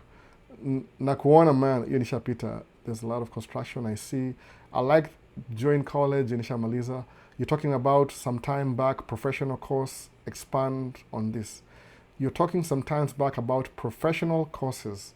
Exactly nini? Be specific. Kama nini? Would advise one to start with an old truck. Dump truck, if you know what you're doing. Kama kuna ile, if you're mechanically inclined, you can buy an old truck and fix some things by yourself. Lakini kuendelea mbele, utapata, sometimes you can't really do that because, like mimi, I'm a terrible mechanic. Anything I do takes me like forever. I try to make a video, I give up. I was changing my shocks, nikavunja kitu. So I'm that dumb. Sikwagi poa sana mechanic. But if you know what you're doing, buy an old truck. Alafu make sure you run it. No. No yasema hapa hivi. Daryl Rono. Oh my goodness. Asema ati, you're cute. Hii ni face tu ndipewa na Mungu. The mind is important. Hii tu ni windscreen. My mentor. No. Nasikia poa bure. Oh, thanks for the compliment. Kaka, cargo van inalipa huko US. Specifically, kama una do medical deliveries, you'll make money. I was trying to do that kama side hustle, lakini nimegundua pia kuna technicalities. It's like you have to be umeianzia mapema before you get to the thing itself. So I don't know. Mi bado musema italipa, mkiniambia, mufanya hivi. Okay, my trucking business, example. I'll take a big example. Suppose if you do a cargo van, una make 2,500 a week after expenses. Sa, 2,500. 2,500 a week. So you're making 10,000 a month. Sa, it's a new venture. Technically, I love it. But mimi sai, moga very specific. Trucking, dump truck, you make 6,000 gross a week. To expenses a week, mostly mafuta, kama 1,000, unabaki na 5,000. So ukieka times 5,000 and 20,000. Na gari mbili. Aziko exactly the same in a variation ya income. Lakini potentially, nikirun truck mbili, for 9 months at least, averagely, nda make 5,000 times, nda make 5,000 a week times 2, maybe 4,000 hiyo ingine. So ili kama tuseme, maybe 10,000 a week times 20,000, 40,000 a month after toa mafuta. Then into expenses zingine nibaki labda na 30. Ukiniambia van ina make 10,000, I mean a month. Truck ina make 10,000 a week. Which one would you rather do? No. Kama ni wewe, if you need money like me, I have a family, niko na mortgage, I have things that I need money for. So mutra kukip nini yangu hapo. That's on nagari mbili because I need more money for my own stuff and for my family. Pia wife you drive truck. So ni kama tatu lakini yeye pesa yake ni yake si yangu. Naona ile yes mangazi. My money is my money, your money is our money. Kitu kama hiyo. Naona. Bado sio tuna complain your story. Namwambia it doesn't make any sense kama ni business, kama ni employee sawa, but in business ni different because you can use the extra money to create another cash flow opportunity. But you another discussion for another day. hiyo ni shutdown immediately, hiyo conversation ikianza. But anyway, nisema hivyo, so utaangalia which one makes you more money. That's what I would tell you. If you want to make 2500 a week, sawa, chukua hiyo. But mimi niko na mortgage, niko na kids that becoming teenagers soon, wanakula vibaya siku hizi, pizza mzima peke yao, so I need money for that. Najua ita increase more na ile tu, what makes me more money, because if I make more money than I need, eventually nitakuwa na investment ingine kando, naona itakuwa na more money for investment. Nimepata admission ya masters states, I'm in Berlin, can I get a bank statement from you bro? I can't. Sababu I'm not your dad, I'm not your uncle, I'm not your parents. I can't really. Hata siwezi kupatia bank statement yangu juu sikujui, I don't really know who you are. Ni ile tu, kama upata admission, that's the first step. Tafuta scholarship. Unaona? Ukiniambia Lucas nikupatie bank statement yangu, I can't do it. Na sasa itakuwa kama nini? Why am I sponsoring you? What's my motivation? We met on a TikTok live video. Haitakusaidia sana. Sahau kitu moja, by the way. Admission is very easy to get. Admission. Kama wewe umpata admission, that's very easy. What I would say ni ile tafuta scholarship. I think you're just trying, tafuta scholarship. Ndio uko na ile financial backing. Especially wewe Lucas, uko Germany already, na una German flag. They'll give you first priority. Ni ile you have to prove that you have the income to study. Now most of the master's program is organized scholarship. I don't know why I didn't look for scholarship, but I have bank statement. Because you have to prove that you can afford your education. Kuniambia mimi, we've never met. Jina yako ni Mutua, yangu ni Maisha States. I'm just joking. But today, somebody has to be motivated to. Nesamaje, I wanna, at my case side, the only thing I can do, invite mtu kuja States, I don't know who that's gonna be. Maybe my brother? Because I invite my parents, wangu kwa hapa already. So, I can't really help in my statement. It's not the way you think, in indifferent kidogo. Why would I sponsor you? Utaambia to embassy, why? Why would I? What's my motivation? To limit nini live on TikTok? Kuwa sensible. US master's program, piga hiyo shule tena, tafuta shule ingine, sema tafuta master's program ili kuna scholarship. Because the fact that they're getting you for master's degree, that means wewe ni an asset to their school. Naona, wewe ni asset to the shule. Tafuta scholarship. Naona, sema tu niliapply nikapata. Admission is very easy to get. Anybody can get an admission. Shida ni ile, lazima uprove to the ilitongaje, or to immigration that you're coming to study. Hiyo ndio itakuwa challenge. Admission is a big deal. So rudi back to the drawing board, get a master's degree with a scholarship. At least 70% covered. Alafu ndio urudi, alafu kuwe na funds already. Then you use your own job na your status in Germany kumove on. Ukuja hapa, you'll be okay. You're in Germany, by the way, hata visa itakuwa guaranteed, kind of. You already uko outside Kenya. Kama uko na passport ya German, hata ni already done. Naona, kwa sababu nakuuliza aje, why do you want to go study in America and there's universities in Germany? How are you going to answer that? Naona. Germany ni considered kama first world country, whatever they mean by first world country. Wale yani, the people who, according to me definition, they successfully waliba mali kwa global south improve their life in the global north. In your first world country. No. First world or easy. So, tafuta scholarship. If I give you my bank statement, utanyimwa bado. You're playing the dirty game. No. Do your homework. I was just asking kwa sisi ambao ni wageni US. What did you ask exactly? Okay, maybe amendelea. Kwa sisi ambao ni wageni US. I mean beginner. Mastingo. Sema nini kabisa. What's the asking? Did you ask before? Ni refresh question. Na process. I can't go back. Nataka catch up na mpya. Naona. Manka coach. Relatives only, right? No, it makes sense. Yani ni logically speaking. I'm inviting my parents to come to the US. What's my motivation? They're my parents. Come on. No. Yeah, kuna kitu ingine. They're my parents. Logically. Okay, I'm going to give you my bank statement, jumipata admission, which is the easiest thing to get. Anybody can get an admission, by the way. Anybody. That's the easiest thing, kupata admission. You're asking the school, hey, I want an enrollment every year. So if you apply, they'll give you an admission. You see win, that's just the beginning. Ni kama kusema aje mkuja hapa tracking, you have a CDL license. Does it mean you're making money? No, you have a license. That's it. Anybody can get a license. But starting a business, it's another ball game. Lazima kuna procedure, drive, save. Hiyo ndio the biggest point. Ile hapo ndio mlima sasa. Unaona? Ni kama kusema aje, nimepata passport, now I can go abroad. There's a plane, lazima ulipie, uko na expenses. Unaona? You have to. Msio patanga passport, asema, how do you get a visa? Kuna specific, lazima convince you're coming to their country, unakuja ku add value, si ku subtract. If they even think you're subtracting value, add utapewa your visa. You won't even make it past. Very simple and clean. Naona? Hiyo ndio watu wana hiyo mindset. Wachana ile generic ile nimeget admission. Good. Congratulations. Anybody can, by the way. Not everybody, but at least for you, that's the easiest part ya kupata admission. The next step, how are you going to pay for your school while in America? Oh, I will work. No, students are not allowed to work. So how do you go around that? Tafuta scholarship. Is it available? Yes, it is. Ujafanya your homework bado. Na ni just some computer search na uongea na madin. Watakwambia, we'll give you 30%. Upate ingine 20%.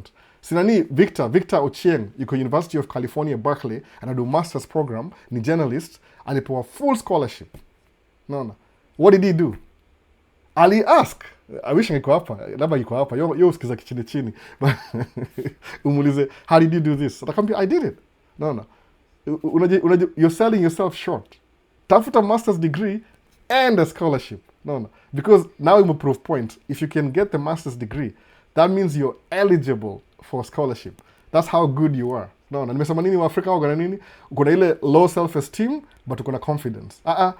Increase low, high self-esteem. Sema, I know I'm important to you. You'll benefit from my knowledge of master's degree, so pay for my education. I'll pay you back once I graduate. Sema tu hivyo. It's possible, by the way. No. Sikuingili, by the way. I'm clapping for you for getting the admission, but that's the easy part. Start after scholarship. No. Because you're valuable. If they gave you the admission, that means you're valuable enough to get the master's program. Nile wana assume, because you're from Germany, you have money already. Look for scholarship. Watakulipia. No. Iko available. Nile, akwanga na advertise kwa kila mahali. Piga simu tena uongee na watu utajua. So relative only. So, or someone can afford. Ni hivyo itabidi za cargo van. Mastingo. Ina habari na cargo van. Or someone can afford. Ukianza na watu somanga kama box truck nyingine. But hailipi kama dump truck. Unaona? Hebu angalia box truck inaweza kama 2 pallets. I mean, van ni 2 pallets, maximum 3, kama unile stretched out. Okay, box truck maybe hata sijui ni ngapi, watu wanajua 18 ama ni ngapi. So, the more load unabeba, the more you get paid. Unaona hivyo? Kama if you're thinking about it. Mi niko na nizangu there's things you can do. So, which student visa inasaidia mwanafunzi asome na ruhusu kufanya kazi?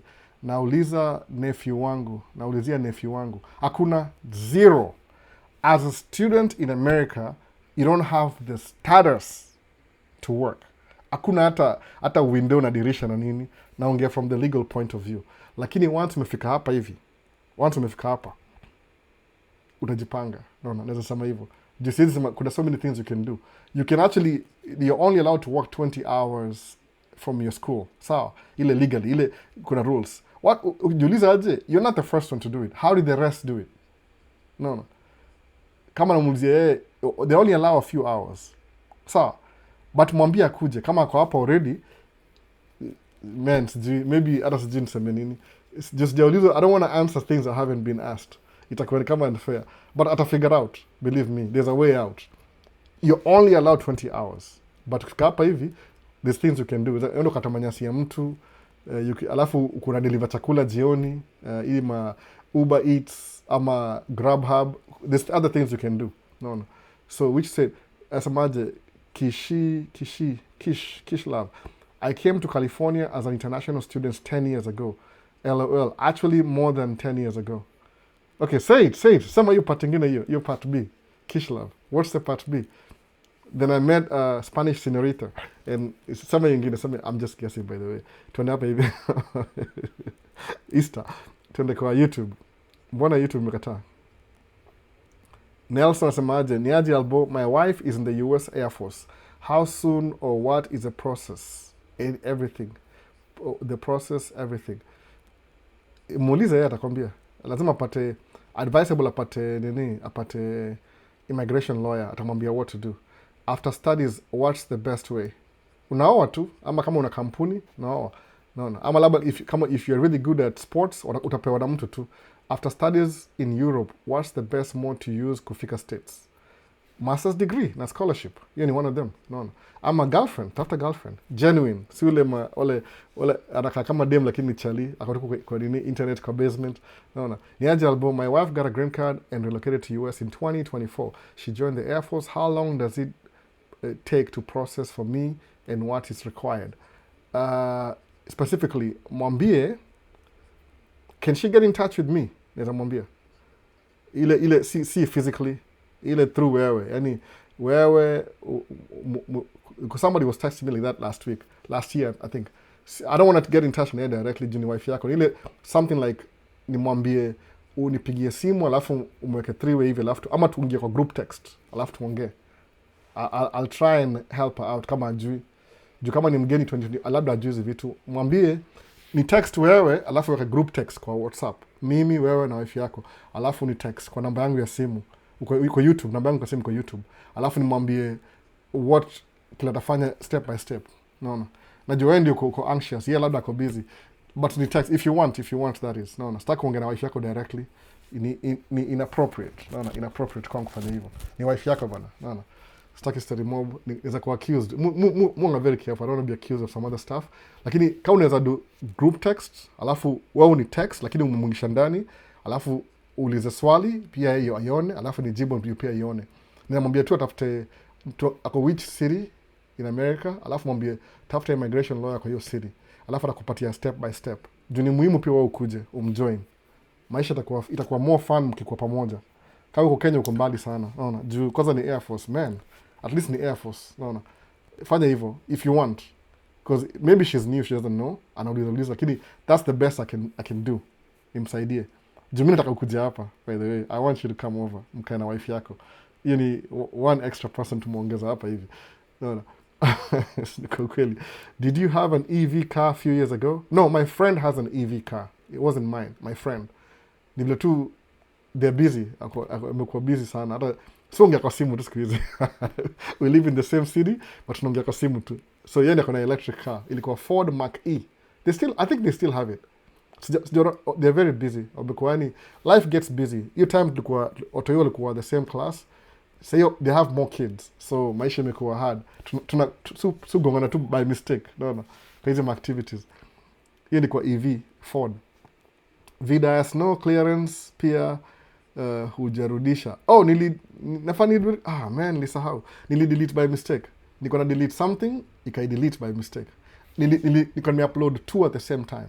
So then I deleted the wrong one. Kuja kuangalia, ndairudisha next week. Hata ndairudisha leo. Unaona, siwezi post leo, itakuwa kesho ndairudisha kesho. Ya clearing snow. Na kila mtu. Nilidelete by mistake by the way. Vida ya snow. So kuna clean snow. Sijui kama nilipost TikTok, hata sijui. Saa hii ni ngumu kupata full scholarship, alafu scam zimejaa. Hapana, iko scholarship. I'm telling you, man. No. I know what I'm saying. Sikudanganyi. Wewe unaongea from ile broad ile kuambiwa ongea na shule. Tafuta mtu shule. Tafuta kama mimi ni professor of blah blah blah. Kama kuna one of my friends aitwa Kingsley. Kingsley ni professor wa University of St. Thomas. Pigia Kingsley simu, angalia jina yake, mpigie simu. Is this Kingsley? Yeah. My problem, I want to do this. Ongea na mtu kwa na community. Hata kama ni email, ongea na yeye. Say everything is scam. If you say everything, scam iko of course. Lakini kuna ile ongea na ule professor directly. Mwambie hivi na hivi na hivi. Atakwambia there's these things available. Alafu apply. Alafu sema sawa, nisha apply. Upate scholarship, ujipate uko hapa hivi.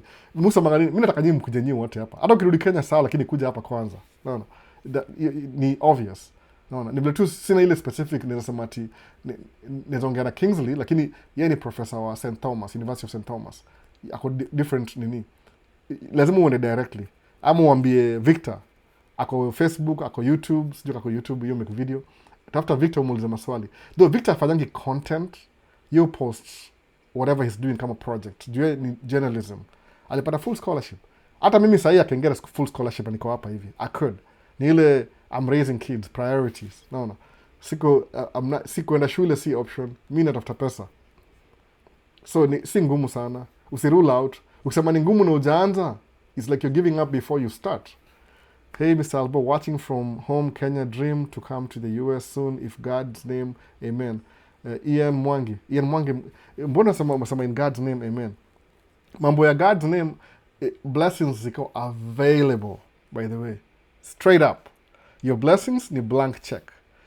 Lazima tukurie check we sign, uende we cash. Useme tunangoja tena akutumie check ingine ya pili ya kuconfirm. Hapo ndio watu go wrong. I don't want to use ile mambo ya sijui ati God willing. Tafuta mbinu. What's your plan A? Ian Mwangi. What's your plan A? What's the plan A? When you be a plan A, just example. What's your first step? Do you have a passport? No. God, amen. No, don't do that. You need cliche. Anybody can do that. No. Sema, what's your plan? What's your actual plan? Unaanza na nini? Exactly. No. So I came as an international care samaje. Trade and tech, nini inalipa most uko? Any trade na tech, okay. Tech job ni mzuri, lakini trade ni kama community college, ni kama community college. Nasema vizuri, community college. Nasema community, nasema, Alba naongea sijui accent ya Kiamerican. Ni kama mimi naishi ni Kenya. Okay, anyway. Trade school ni kama kwa diesel mechanic. Very high demand. Mechanic, very high demand. Electrician, high demand. Plumber, high demand. Construction, high demand. Why? Not everybody wants to do that. So ukifanya na kuwa exception, utapata job haraka sana. Plumbing. I didn't know that when nikuja hapa, by the way. I didn't really know that. Kama ningejua hivyo before, oh my goodness. I'll be making videos na GoPro hapa kwa forehead ikiwasho kile I'm doing. Mbona? Mechanic utakuwa, diesel mechanic ni inamaanisha diesel engines, which means ni big trucks, mechanics. High demand. Mimi kienda kwa dealership, I only charge 280 an hour. Gari kika 6 hours. So if you can come over here, ufungue shop yako na kuna skill. Useme instead of charging 280 an hour, Albo, ndakucharge 200 an hour. So imagine how many, alafu unaenda job for 8 hours, we mwenyewe, and you have other employees, umehire mechanics, alafu unacharge 200 an hour. Meaning your input, ya kazi, every hour ni 200. If you work 10 hours, ni how much? 2,000 a day. If you're open 7 days a week, ni how much? Hiyo ni mechanic sasa. Okay, of course you have to pay for bills, labda electricity, heat, nini. Ukuwe na ma-employee, ulipe ma-employee wako $100 an hour. Ufungue shop, una 3 mechanics, you work on things every day. Mkuwe na efficiency. You'll make a lot of money. Hiyo ni tech. Electrician. Au pewa contract building ngapi zinajengwa kila siku, by the way. So, hizi ma tech uta make dough, but competition iko high sana. Hizi ma trade, oh my goodness. Hiyo ni guaranteed job. Unamaliza, by the way, uko labda uko 6 months before graduate, you're already working part time. Umeona? Mimi watu wengi mpata mechanic kwa hizi ma shops wako shule. Wengi wao wako shule.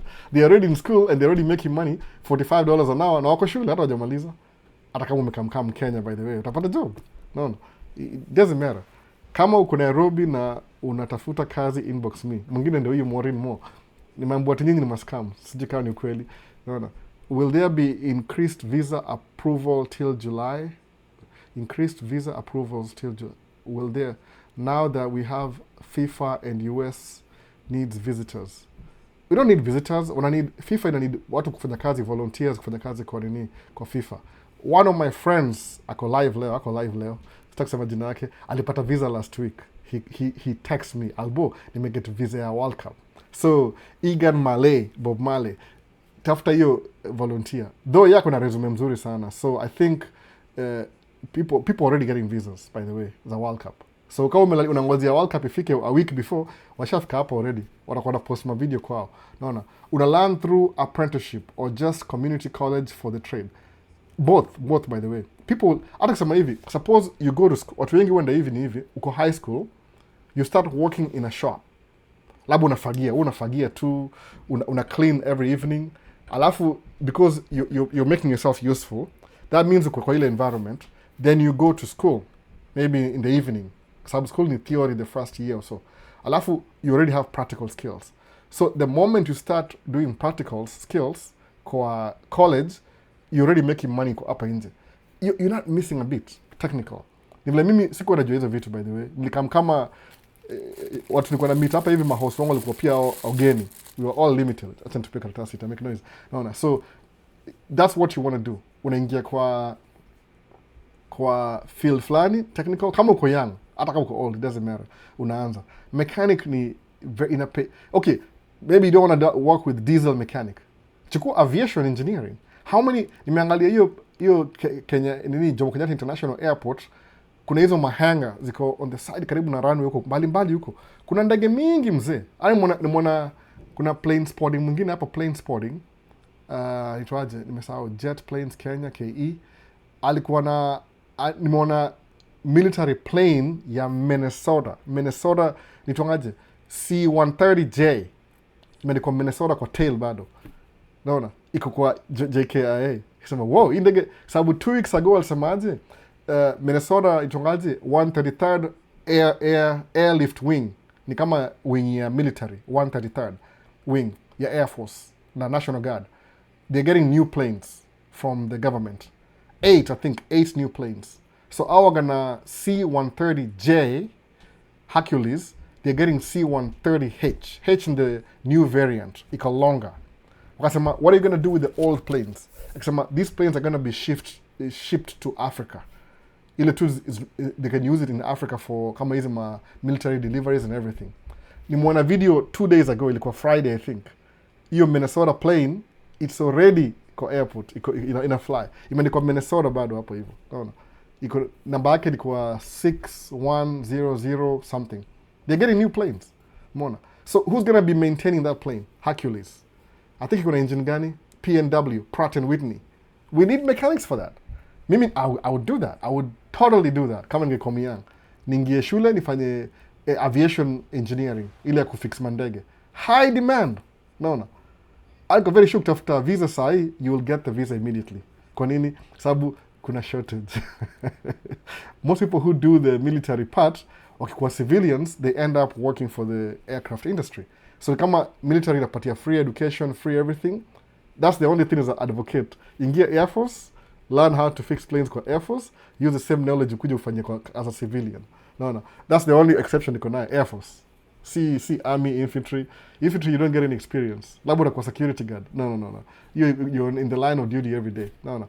So, tuangalie, hapa kuna Daniel asemaje, tuseme I get a scholarship for a master's degree, which it will take a minimum of 2 years.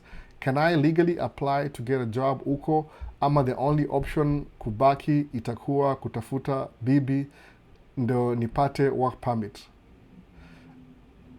Man, kuja hapa, wachana mambo, musamangaje, I can't really gauge something out of nothingness. You see evolution, the theory of evolution. Daniel, kuja hapa kwanza, fanya masters, then look at your options. You don't even need to ask me. No. If a company hire, sababu company kikuhire, they will file for you, the company, if you're valuable enough. The university can hire you, alafu ikufailie pia. Unaona hivyo? Kuna options. Kama useme you have a wife already. But ukitaka pia unaweza oa pia. Si wewe kuja hapa kwanza. Ikwagi si ati ni option. Hizo swali unauliza ni kitu ni vitu yani hata sijui mbona unauliza. Naona. Kuja kuja hapa kwanza alafu niambie. Just come over niambie. So how many uni care anaulizaje? Care button up and unique cancers, which state is good to search for a public school that have people of color to admit F1 students? Unique. Tafuta itongaje? Itongaje? Hizi za American, hata ziko mob sana. Kuna hizi exclusively black universities. Itongaje? Nimesahau jina. I was thinking about it, can you escape command when I was thinking about it. Ziko. But wewe kuja ujoin tu university yoyote. Hata kama kuna ubaguzi, you're there to study. It's only temporary. No. Mimi na ubaguzi job yangu, by the way. But it doesn't really interfere na my check. Nafanya madharau, I'll just take it. No, kwa sababu as long as I interfere na my money, I'm okay. And how many years for diesel mechanic or electrician or aviation degree do I pay out of pocket? I don't know, okay. I don't know. But the scholarships. Kuna student loans. There's student loans and scholarship. If you know your first paycheck for example ni $100 an hour, alafu student loans ni 40,000 na ujaoa bado na una watoto, you'll pay it off. My wife has a psychology degree, akona student loan ya 50,000. If she wants, she can pay that off one time. She doesn't want to pay it off immediately, anataka kuipeleka over time. No. Akona psychology degree ya nini ya 4 year 50,000 student loan. 20,000 I think, 20,000. 20,000. Ile degree ingine ilikuwa 50,000. So ni 70 altogether. So you get a student loan. But student loan kama uko US already, lazima ukuwe resident. Uko hapa already because they have to track you down. But we kuja kwanza. Who said life is going to be easy? No. Good things hard to get. No, we kuja kwanza. Stop thinking about it. Everybody, if everybody thinks about making money, so it's not unique to you. Everybody thinks about that. But what do they do about it? Nothing. No. So Bibi will do for sure.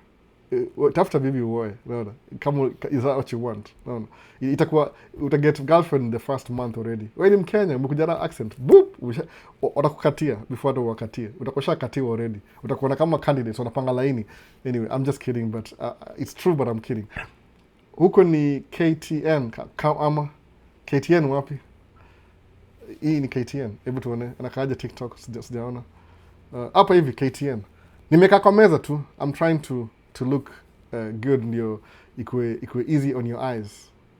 No, mutumia expensive cameras ndio ikue easy on your eyes. Ikue more interesting because I watch this too. No. So Bartons County has many foreign students from all over Africa. Many are on sports. Mark amesema hivyo. So which state is that? Bartons. Which one? Which state is that? It's okay. But for trade, I can just pay out of pocket. It's possible since the apprenticeship electrician. Whatever you want to do. Just don't think about it, alafu mpaka upendukie. Stop thinking about it, just do it. Am I recording still? Oh, I'm recording. No. Whatever, nimeweka unit ingine hapa kwa meza. That's why I'm looking away. Nimeweka hivyo. Just, if you have things in your mind you're thinking about, the best thing you can do, don't spend all your life thinking about things that you don't execute. Zimake zikuwe. Mimi nisemaje ndaza plane collection. My first plane, wide body, itakuwa Kenya Airways. It was very expensive, by the way. Indege liko kama $200. Nilinunua Ohio. But I had the thought. So if I had a thought ya kununua model plane ya Kenya Airways, and I never tell you, and I never do it, will you ever see it? No, it exists in my mind. But nisema kununua hiyo, I'm using as an example. Kununua hii plane hapa hivi. Boeing 787-8 is not my favorite, by the way. I'll be honest with you. It's good for airline companies, but I don't think it looks good. No. Mupendanga Airbus A350. That's my best plane to date. Airbus A350 ko wide body is number one kabisa. Plane. Iko symmetrical, iko streamlined, it just looks good. Hizo kuja hapa hivi nini Delta iko na mingi sana, Delta Airlines. Ndio one of the main airlines hapa Minneapolis, Delta. So, but nisemaje, to manifest, to make my manifestation be true, I ordered this from Ohio, in flight. Hii model nikuwe naye. Kwa nini? Specifically, hii ni Kenya Airways, ile iko na zile ma-animals hapa hivi. So, whatever I was thinking in my mind, unaiona through this plane. Namba yake ni 5Y Kilo Zulu Delta. KZD. Kilo Zulu Delta. Hiyo ndio linguistic ya planes. I'm learning too, nimeigusa tena sijui kama itayangusha. Ndio hivyo. So when you have an idea in your mind, unaimanifest, make it become real, take action, itakuwa real. Barton County iko Kansas State. Sawa, enda huko hivyo. Msikie mbwana Meng amesema Barton County iko Kansas State. Kuna Wakenya wengi. Enda huko usome. Alafu ukishapata degree, you can move anywhere you want. If you want to come to Minnesota, the best state in the world, I have to mark it. It's true. This state has really been good to me, by the way. Kuna racism, but I mean, kuna teme 50-50. Kuna wazungu wana ubaguzi na kuna wazungu hawana ubaguzi. So you'll love it in Minnesota, for example. You'll love it. No nonsense. Wale protest mpaka wakauliwa. Juu wataki watu wausi wa nini watolewe hapa hivi. Are you kidding me? They fight for you. Naona hataki mchezo hapa hivi. Wewe ni mtu wa spirit juu, unapenda cheap flights. Napenda cheap flights? What does that mean exactly? Napenda cheap flights. Kenya Airways is a cheap flight. Ama what does that mean? Gashet. Tell me, what does that mean? Umenipatia assumption. But I don't really know what it means. No. Execution is the hardest part. Niko Kenya bado, I've been looking into trades. Tafuta, itungaje, F1 na M visa ya trade school. As long as you can convince them that it's something you've been thinking about. No. Another topic. Mimi sinanga time ya kumake video how to do this, but lazima ikuwe paid. How much is the model? This one, $200. 190 something plus shipping. Linunua in-flight, iko Ohio. MTS model airplanes. Sijui ni Columbus, Ohio. It's a shop. Kuna website. So, specifically, I was looking for Kenya Airways. Really hard to get hapa America. Lakini walikuwa na hii model. Hii ni 1 to 200 scale. No. So, mu collect 1 to 200 scale here. Every plane. Sijamaliza, but I just got started. Hii itakuwa my pastime thing. My itongaje, itakuwa nini? Ni hobby hivi. Hata sija make video, but I've been saying that. Overhead camera. Ni unbox kila kitu. I met somebody alitonga Andrew something. You unboxed 1 to 200 scale. So when we met, tukaongea kidogo tu, nikasema I watch your videos. So when I was looking for hiyo niche ya plane collecting, yeye ndio one of the, ako hapa Minneapolis too by the way. Anishi Egan ama something like that. You collect plane, ni mzungu. Ndampiga picha siku moja naambia ndio hiyo hapa, ndio yeye hapa. Naona akona channel yake there's a link hapa below. So you collect my planes pia. But ni ile there's something you like una collect. It's a good thing by the way. No, it's a good thing. Ile disposable income, kutoa jasho. Because mimi nimefuata so many trends in my life.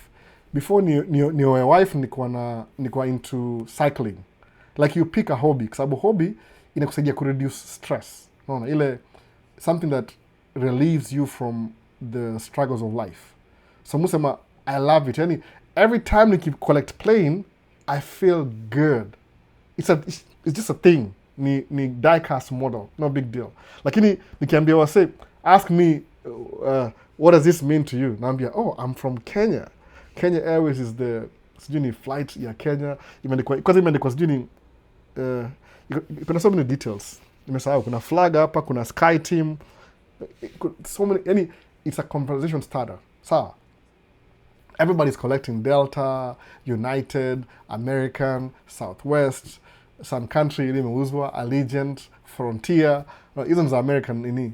Unaweza Lufthansa, Air France, British Airways, or hizo zote hizo if you want. Emirates, of course, number one. Emirates, man, hata sijui napata hapo hizo planes zao. I'll get there eventually. So, it makes me feel good. So, nile ina relieve stress. Kama sai kumake video, I'm going to sit down and edit this. There's no editing. That chop to beginning, chop to the end, niweke audio nimalize. Really simple, alafu ni post. Something that you do, inakutoa outside the normal stresses of life. Kama hobby, is really important in your life. Because life is stressful, period. So kwangu ni plane collection. Is it expensive? Yes, it is. You only live once. Ukiangalia kakona, hapa hivi kakona, hapa hizi box hizi ni ndege hizi. Kakona pale zile. Hizo zile za last week zile. So how many planes do I have so far? Hapa ni 3, 6, 7, 8 times 2, 16, 17, 18, 19, 20, 21, 22, 23, 24, 25, 26, 27 models. 27 model planes. Ndio niko nazo saa hii. 27. Unaona? Hakuna kitu iko less than $100.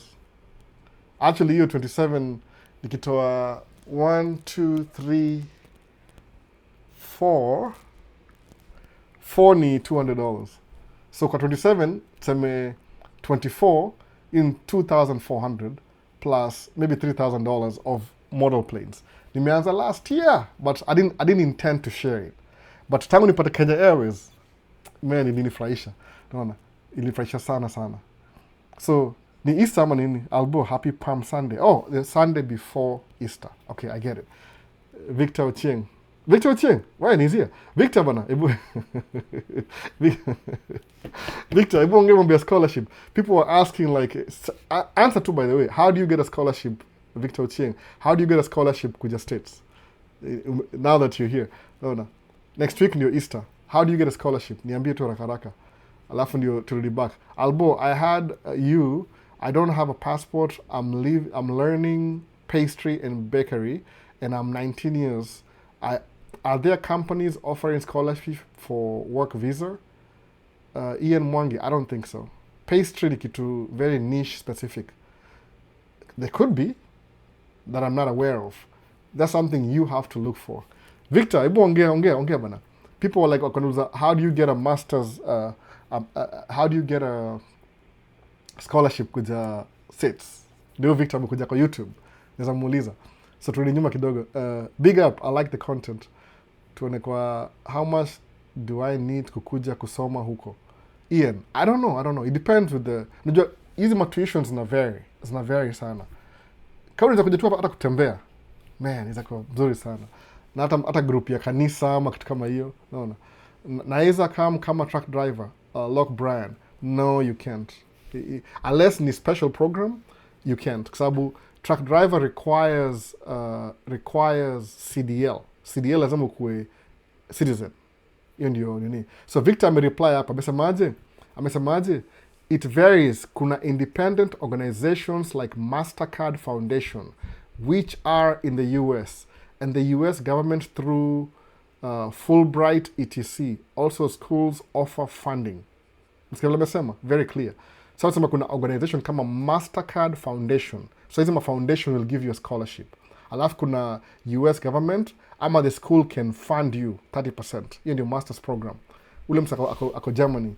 Mwana hivyo. That's what it is. So inakamna hiyo ndio hata hiyo comment kwa screen ndio muone. Kama unaona YouTube, Victor yuko YouTube. Big up, I like the content. Huyu ni Adam Bet. Asemaje, is Spirit or Sprite? Spirit Airlines. Walikuwa hapa hivi walikuwa bankrupt. Niko na plane yao moja tu. Niko na Airbus A321 Neo. Iko chini kabisa huko, Spirit Airlines. Spirit, si Sprite, Spirit Airlines. Ni kama ile low cost airline. Basically, what that means, let's explain low cost airline. Sema ukiingia Kenya Airways ile Airbus, si Airbus, hawana Airbus Kenya Airways. Wako na Boeing 737-800. So ukiingia ndani hivi, suppose ungeile ile mlango ya first kabisa, tuite kama L1, mostly ni left hand side. Kwa sababu right hand side ni ya cargo, left hand side L1, ukiingia hivi kwa Airbus 737, the first 4 rows, 1 2 3 4 seats ni 2. So hii ni business class. Sawa, business class. So kuna 1 2 3 4 5 6 7 8 16 seats ni premium. Alafu nyuma hizo 16 seats kwa mlango ile ya pili ile, I don't think ina mlango ya pili 737. Haina mlango ya pili. Kwa nimeshangaa Kenya Airways watu ingilia nyuma. That's awesome. US you would never do that. No, hiyo ni ya crew emergency. So Kenya Airways, alafu viti right after hizo za premium nyuma yake hivi ni 3x3. Boeing 737 hiyo watu kama 180 I think per flight, 180. So hizi ma low cost airlines unapata hazina hizo business seats, ziko na 3 from the beginning mpaka mwisho. Ni ma 3 basically, ni ma 3. Hakuna comfort, mnaingia ndani mnaenda. Hiyo ni kumekidoa haraka. So Spirit Airline kuna nini? Kuna Spirit Airline, JetBlue, Allegiant, Southwest, United. Hizo Alaska. So kuna zile budget airlines hazina executive, ni 3 seats paka mbele. So that means more passengers. Unaingia, unafika, una drop. Hiyo ndege hiyo fly kama 3. Unaona? Best yangu aitwa Ian, aliniambia hivyo. Ian alikuwa flight attendant uko Etihad uko Abu Dhabi, I think Etihad. Alisema hizi ndege ndogo ni ma 3. Hakuna comfort. Yani 3 hours, 2 hours connection haraka. So hiyo ndio cheap flights hizo. How do hivyo configuration ya seats. Lakini Kenya Airways naona iko na hizo executive pale mbele. So mtakaa mimi big man Maisha States kuja Kenya, ndapanda ile executive seats. No, I'm not going to do that. Mimi napenda wananchi, nataka huko nyuma kwa 3. Naona hivyo. So that's what making hizo ma cheap airlines. Wana connect watu haraka. Like suppose unaishi place amna international airport, What happens unaingia kwa Spirit Airlines inakubring kwa international airport kama Atlanta, naona, alafu unaingia kwa international, alafu una fly. That's what it is. So Victor amesema hivyo hapa, amesema Victor, umeuliza swali hapa, asemaje? Victor Ochieng, is it full scholarship? Alafu where can we contact you? Mfuate na hiyo jina yake ya Victor Ochieng kwa YouTube. Sijui kama you do, I don't think anafanya vitu kama vlog hivi. Yeye ni professional, yeye is a journalist. Yofanya documentary. I don't think nimwambia afanye, but I don't think, maybe anafanya, sijui, but sijaona video yake yote ile ana make, ni kama ana vlog, naona. Vlog ni sisi tunataka kumaliza stress ya life ya watoto, naona, positively. So Spirit Airlines ndio hivyo, really cheap bad flight. Si really bad flight, awana ni ma 3, awana time. Beba ingia, shuka, beba hivyo hivyo. Ndege na fly continuously point to point, naona. Kama wewe ni pilot unaanzia Florida asubuhi, una fly 2 hours to East Coast. Una drop watu hivi, wanashuka half an hour, wengine unaingia. Unaingia fly mpaka Chicago 4 hours. Wanashuka, wengine wanaingia. Chicago to maybe Dallas, wanashuka wanaingia. Dallas to LA, wanashuka wanaingia. LA to Seattle, wanashuka wanaingia. Umemaliza hours zako za kufly, unashuka, unakaa chini. Another pilot takes the same plane, anaenda nayo. Ni ma 3, hiyo ni ma 3. Hiyo seti ni comfort, sijui upewe maji, unapewa tu cookie, shika cookie kula. Next, hivyo. Hizo ni cheap flights. They get you from point A to point B. Ukiingia Delta, pewa maji, unapewa sijui coffee, sijui nini, unazua, thank you for flying with Delta. Unatumia ile kadi yako ya American Express, Delta, flight miles. Hiyo ni different plane hiyo. Hiyo ni experience, hiyo si flying, naona. So hizi ma cheap, they're not cheap anymore, by the way. Mona. So, Victor amesema hivi, amesema for Mastercard Foundation, it's a full scholarship. Amesema full ride scholarship. All you do is just study. It comes with a monthly stipend. Flights paid, housing sorted. Sikia hivyo. Victor akona 110% scholarship. He's paid to go to school, by the way. Victor ako YouTube, kama mna miss TikTok. Victor uko TikTok? Sijui. Yani analipiwa kila kitu 100%. Naona. Yani he's paid to study. Hiyo ndio scholarship. You're paid to study. Hiyo ni ile corporate wanakupatia, they sponsor some few students. Kwa sababu ni kama Victor will always speak about Mastercard Foundation. Naona. Credit card company. So full scholarship. He's paid to study. So ule mse wangu anasema sijui naona hapana. People, you have value. Ni ile you don't know that you have value. Somebody will pay you to do your masters. Unaelewa? Does it make any sense to you? Unbelievable. Walitoa Victor Kenya, wakamfly mpaka California. Wakamweka pale, akamwambia, you just go to school and do document. I love that, by the way. Najuanga Victor aliingia ile university I always wanted to go. So University of California, Berkeley. Na kona full ride. So, man, what else? No. That's how valuable he is. Na kila mtu iko valuable hivyo, si ati ni. So, big up. I like your content. Adam Bet. Oh, thank you. See, how can I do better? Give me suggestions. I'm looking for ideas I could do video. Come on, I can do a little bit different. So I can grow the channel. Muambu na hawa watu wasijui analysis that channel yangu ime-stagnate. Because stagnant. I'm not doing anything creative. Kenya Airways, the main national carrier. Yeah, it is. I think it's half government, half private investors. I think so. No. I can pay for consultation. You trade visas, you said it pays. Trade, you said it paid. Trade visas? What do you mean by that? You trade visas. I can pay for... Yeah, trade visas. Okay. Oh, you can pay for consultation, yeah, trade visas. In ile, you apply to a trade school. Alafu, ni kama kuingia 4 years. But lazima uko na ile intention. I'm not a consultant, so unfortunately, you can't pay me for consultation. You can donate to the channel though, inasaidia watu wengine, so I can keep making these videos like I really need to. I don't need to though, clearly. No. It would be nice to get some money back for the channel. For the first time I'm here, CM Smart Logistics. Karibu sana. Big boy asemaje? Ni aje bro? I'm looking for a A7 4. Can you recommend for video shooting? It's what I use. Oh, ini FX. Okay, my camera is an FX, what? FX2. It has the same sensor kama A7 IV. Even though niko na A7 IV mbili, I have two. It's a really good camera. The only A7 IV iko limited in 60 frames per second, inakuja na 1.5 crop. But you can work it out with a lens, ama you can move back. Juu ina crop, ina zoom in. That's the only thing. Alafu on 4K, what else iko limitation? Iko na very bad A7 IV iko na nini? Just I don't want to review, but on just a camera on a tripod, really good camera. No. Video zangu za before most of last year ilikuwa A7 IV. That's only bayata ingine ili replace. Juu hii ni FX2 is like a cinema line A7 IV. Iko na hizo more features on the side. A7 III yangu, FX3, Victor alinunua hiyo kamera yangu, Victor.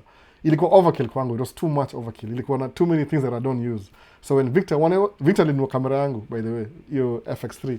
Sasa iko na FX2, ile tu just for this video. Juu kuna zile plug-in extra. A7 IV haina hizi vitu extra za ku-plug in. Ni mostly kama more photocentric. But niko na kamera ya photos pia, A7R5, nilinunuliwa na wife last year, December. That's what I use for photography. Maybe I need to buy another one. So A7 IV is a good camera. Ni hybrid. Really good camera, by the way. Ita cover 95% of your needs. No, itakuwa covered. Ikona log pia kama utaka log. So na uongee na bro, tutafutane, tutembee few juu. Ibu, semaje? Na uongee na bro, tutafutane, tutembee few juu ya travel history. Bro hataki siri yangu kabisa. Bro wangu hajawahi nipigia simu a year and a half. Sijui kwa nini. Amekosana na mimi. I love the KQ model today. Oh, nice. Hii ni 787. Not my favorite. Mimi nimsewa Airbus A350. But, I mean, it's Kenya Airways. Nothing can beat that. No, it's Kenya Airways anyway. So, Victor Samaje. Actually, Albo, you have said it right. Paid to study. I'm on all socials, by the way. Victor Ochieng. That's good. So, mesikia kitu. Tafuteni Victor Ochieng. Eda musubscribe. Alafu mumuulize maswali. Pia atakuwa na Man Cave Talk Live ya Victor Edition California. So, akona all socials at Victor Ochieng. Ni hivo. VICTOROCHIENG. Alafu underscore. Ni underscore, sindio? Underscore. Acha niandike tena. Ako at Victor, hiyo ni YouTube at least naona. Muulize. Hii ni your brother from Kenya ako paid to study. They pay him to just go to school. No. Victor, kama Victorious Victor. Any Victoria, male version ya Victoria. No. Hivyo. Alafu underscore. Ndio dini yake. Hapa ni, wacha kama naikopi haraka. Ni copy. Alafu ni paste hapa. Command C. Mutumia MacBook. So, ingekuwa different na YouTube. Na nini. So, jina yake ni Victor. Can I type? Command. And huyo. Mfollow kwa socials. Mfuate muulize maswali. He's one of my brothers I know. He's paid to study. 110%. Walimtoa Kenya wakamleta hapa wanampeleka shule. University of California, Berkeley. Kidding me? No. Just in case you thought it's not possible. No. Kuna living evidence. So it's about the next limit. By the way, Kenya Airways has made a loss about 13 billion. Mismanagement killing our airlines. It's a big deal. Come on, man. It's a big deal. Kuna losses. American companies will make losses every year. They're still running. Do you think we need a loss? Do you think it's just a loss? Do you think so? Ni kwa books. Ni hivi. Mimi, okay, example business. Acha niwachanue saa hii. Naona. I have a business. Business yangu ni ya tracking. Niko na track mbili at least on my company. So saa hii, I'm running at a loss. Niko na loss ya, siku make profit last year, nili make loss. So my loss ni nini? Loss yangu ni kama tuseme approximately 48,000 US dollars loss saa hii. Hiyo ni credit. Unaona? Does that mean that niko broke? Hapana. When the business runs every month, inalipa dereva, inalipa mafuta, inalipa insurance. Ni ile I'm not making profit but operations zinaendelea. Naona utaona Kenya Airways imenunua ndege 3 zingine mpya on credit. Kwa nini?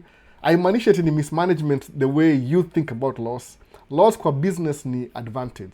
As long as the business is operational, haitakufa because everybody is getting paid. It's just there's something in the business where the money profit in a bleed. Angalia kama Airbus A380, ile giant ile, the king of the sky. See the queen of the sky is the king of the sky. Airbus A380. Walitengeneza 250 planes specifically. For them to realize, wakianza hiyo kutenza hizo planes manufacturing, I think it will cost, I don't know how many research and development. So yao sema to make a brand new Airbus A380, they need an investment of 25 billion US dollars. Sawa. Meaning, if they start manufacturing the plane today, watakuwa na loss. But 10 years from now, hiyo loss ita flip ianze kuwa profit. Kwa nini? The more planes they sell, the more money they make. So kisikia business iko na loss, think again. Kenya yoga na deficit, US iko na deficit. Umesikia US imefungwa ati because gava iendelee. Deficit iko too high, by the way. US iko really high, but it will never shut down. Because in business kuna different. If you're not in business, you'll never get it. Utakuwa na loss, but as long as operation inaendelea, the thing is taking care of itself. Naelewa? Ni kama say you have a job, hata sijui nisemeaje. Anyway, you know, be a business. So Kenya Airways, they are thinking of growing the company ×2 by 2030. So does it really matter iko na hiyo nini? Mismanagement ni ile whoever hula ana assign hizo money to staff, hajapata strategy of how to get out of nini, but the planes will still flying. Shasikia pilots hawajalipwa, wanalipwa. So they are on credit basically. Wako ile on credit, ile waja catch up, but the more they keep going wata catch up. Hata hiyo airport mpya, me being like a aviation geek, I love that. No. Besides that, Ruto atauza tenza airport mpya Kenya bana. Who cares? No. Hata jaza hizo hanga hapo hivyo. Wacha Kenya create international hub. Unaona Ethiopian Airlines inafanya kazi yake. Yani the whole industry ya Ethiopian Airlines wana run 150 planes, I think. 150. Cargo na kila kitu. No. Ni ile tu hata sijui niseme nini. Loss kwa business doesn't mean anything. Mismanagement ni ile tu they haven't figured out how to generate profit. They will. But they'll keep buying planes, keep hiring people, itaendelea tu hiyo. Hiyo ni kawaida hiyo. Umeona? Hiyo ni business, but it's not personal. As long as the system continues, people are getting paid. Umeona? So hata labda Kenya Airways labda it's supposed to make a loss juu airplane in any airplane industry iko na very narrow profit margin. Very narrow, ni kama tracking. Very narrow yani. Yani will make one thing goes wrong kuna loss. No. Maybe repairs. Nasikia kulikuwa na shida yao na engines za ndege. They didn't get the engines fast enough. So ndege zinakaa chini for a long time for repairs. That's why they're making the loss of 13 billion Kenya shillings, I think. How many dollars? We have the Fulbright scholarship through the US government, and you can always reach out to the program you apply to and ask for funding. Most programs have what is called GSI. Uni Victor anawambia more information. Link yake ni ya Victor ndio hii. @VictorOchieng_. Unaona, hiyo ndio dini yake handle. Mtafute muulize maswali. He's paid to go to school, by the way. Unaona. Yes, VictorOchieng_. That's my social reach. Reach out, will be glad to help anyone interested in the process. Ain't difficult, just need good planning. Meskia? Uni Victor, is a real person, by the way. See it in the AI. Victor ni a real person. Human being, kabisa Mkenya. So muulize, how did he end up getting paid to go to school for free? No, full time. So please, fanya hivyo. Mona. Nice to see you, Victor Ochieng. Mtafute muulize maswali. Hata sasa hivi mwambie make a video. I'll explain it. Ama enda live itakuwa easier. He's a busy man. I mean, he's paid to go to school. I mean, what do you expect him to do? They're paying him to go to school. Ana time ya social media. He'll do that later once ashamaliza contract ya scholarship. Mona. So, Ian, unaongea na bro, okay, shamba love the KQ models today. I got a big problem, AI. I got 29K scholarship to DePaul. I'm going to DePaul, but the total tuition is quite something. Take it. Kuja hapo uta figure out finances. one thing ile, once umefika hapa hivi, you'll always figure out what to do na education besides just come over. No, utakwama. There's so many things over here. Could I get a refund from Lufthansa? They caused a delay. I bought new tickets in Brussels. I don't know much about Lufthansa. I'm just an enthusiast. You're asking me too many questions now. I'm not a pilot. I just collect model planes. Basically, motivation hivi. I like taking videos and photos. Alafu kuna aircraft viewing area. So I used to collect planes before I actually saw them. Reason hivi, I work at the airport sometimes construction. Tuna repair kitu at the airport. Kama 10 years ago. But the thing, walituambiaje, don't take any pictures, don't do anything stupid. These planes are very expensive. One plane like that one over there, that's $300 million. So don't do anything stupid. You're taking a video, alafu gonge plane, you won't afford the repairs. Always afford. So because we were working construction, nilisemaje, I'll just shut up and dribble. Nda focus na job yangu. I won't take any pictures. Then later on, I realize there's people who actually go to the airport wanna plane spotting. So the reason why nimebelieve your plane spotting, I did a video one time 2 years ago nikidrive truck yangu kwa airport. Sijaisha hiyo video mpaka leo because I want to go back and work at the airport. Sitaki kuwa burnt from the airport, so I'll never post that. But now, if I can be a plane spotter outside the airport, but I'm getting the videos na zoom lens, I'll do it. That's why. I'm not a pilot though. Interesting things that make me happy. Kama magari, no. Car show inaanza next month. 2 weeks from now, I think. Maybe 3 weeks from now. Leo, as we speak, kuna motorcycle show. But they don't have any new motorcycles to watch leo. So, nani ya wazungu, I'll skip it. Na jana, my son wanted to go somewhere, alafu change mind. So, nikuwa home. Is the airplane model bought in flight or store? Store, there's a store. There's so many stores. Kuna, nituaje, MTS, iko Ohio, kuna moja iko Las Vegas, kuna Florida. They sell in bulk, everything. You can buy any I think kuna more. It depends on which, sometimes they run out. Hapa kwetu, Minneapolis, kuna DG Pilot. DG Pilot store iko downtown St. Paul. Kwa historic Union Depot train station. So, but hawana models zote, hawakuwa na hii specifically. So I had to buy it online. Though hizi military zangu nimebuy kwa DG Pilot. Niko na hii karatasi? Sina, hapa hivi. So you can buy model planes too. I would love to buy them at Lufthansa. I'll collect everything. Mpaka nimalize. Hiyo ni kama quest yangu ile tu pole pole. Is it possible for me in Kenya to invest in the US tracking and then natumiwa pesa from back to Kenya? I don't know how you're going to pull that through. Sisi sema unipatie pesa yako, jitakuwa utanitafuta alafu seme alboli ni gonga. I don't know if it's possible. Labda ununue stocks. The best you can do ununue stocks za kampuni. Swift Transportation is one of the biggest company. I'm a FedEx. You can buy stocks. You buy itongaje. The stocks that pay you every month or every 3 months. You can buy some stocks like that. Lakini tracking industry directly, kama yangu, is a private business. I'm not even allowed to have publicly, it's not publicly traded. It's a private business. So I'll be doing illegal things nikifanya hivyo. So I don't think it's possible. Maybe it's possible, I don't know. But you can buy shares through the brokerage. Your company, you can make money from that. I'm finding it hard to find Victor Ochieng. Can you link it, sir? Derek, Victor, ni hivi, sikia, msemaje, nimepostia kitu sahi. Angalia, this is what you do. Hii ni handle yake, handle ndio hiyo, angalia. Victor Ochieng _, ile dash iko chini. Facebook, TikTok, amesema all socials. Watch niambia, I need to stand up. Nimekaa sana. I need to stand up. Very unhealthy. Can I buy US bond from Kenya? Yes, you can. To me, a brokerage. There's a brokerage. I don't know inaitwaje, nimesahau jina. There's a girl in Instagram in Kenya anajua hizi vitu poa than mimi. I can't really speak. Mimi ndakuwa unless niongee na yeye ama ndakama ni mu-interview siku moja nikuja Kenya if she'll allow me to, just for the sake of my viewers. You can buy shares from Kenya directly. If you want to invest your money, nunua shares. Najua shares ile, a basket of shares ndio upate ile dividend every month ama every 3 months quarterly. Do that. Lakini kama invest in my private company, ndakudanganya. I'll just get your money and use it. Alafu utanichukia maisha yako yote.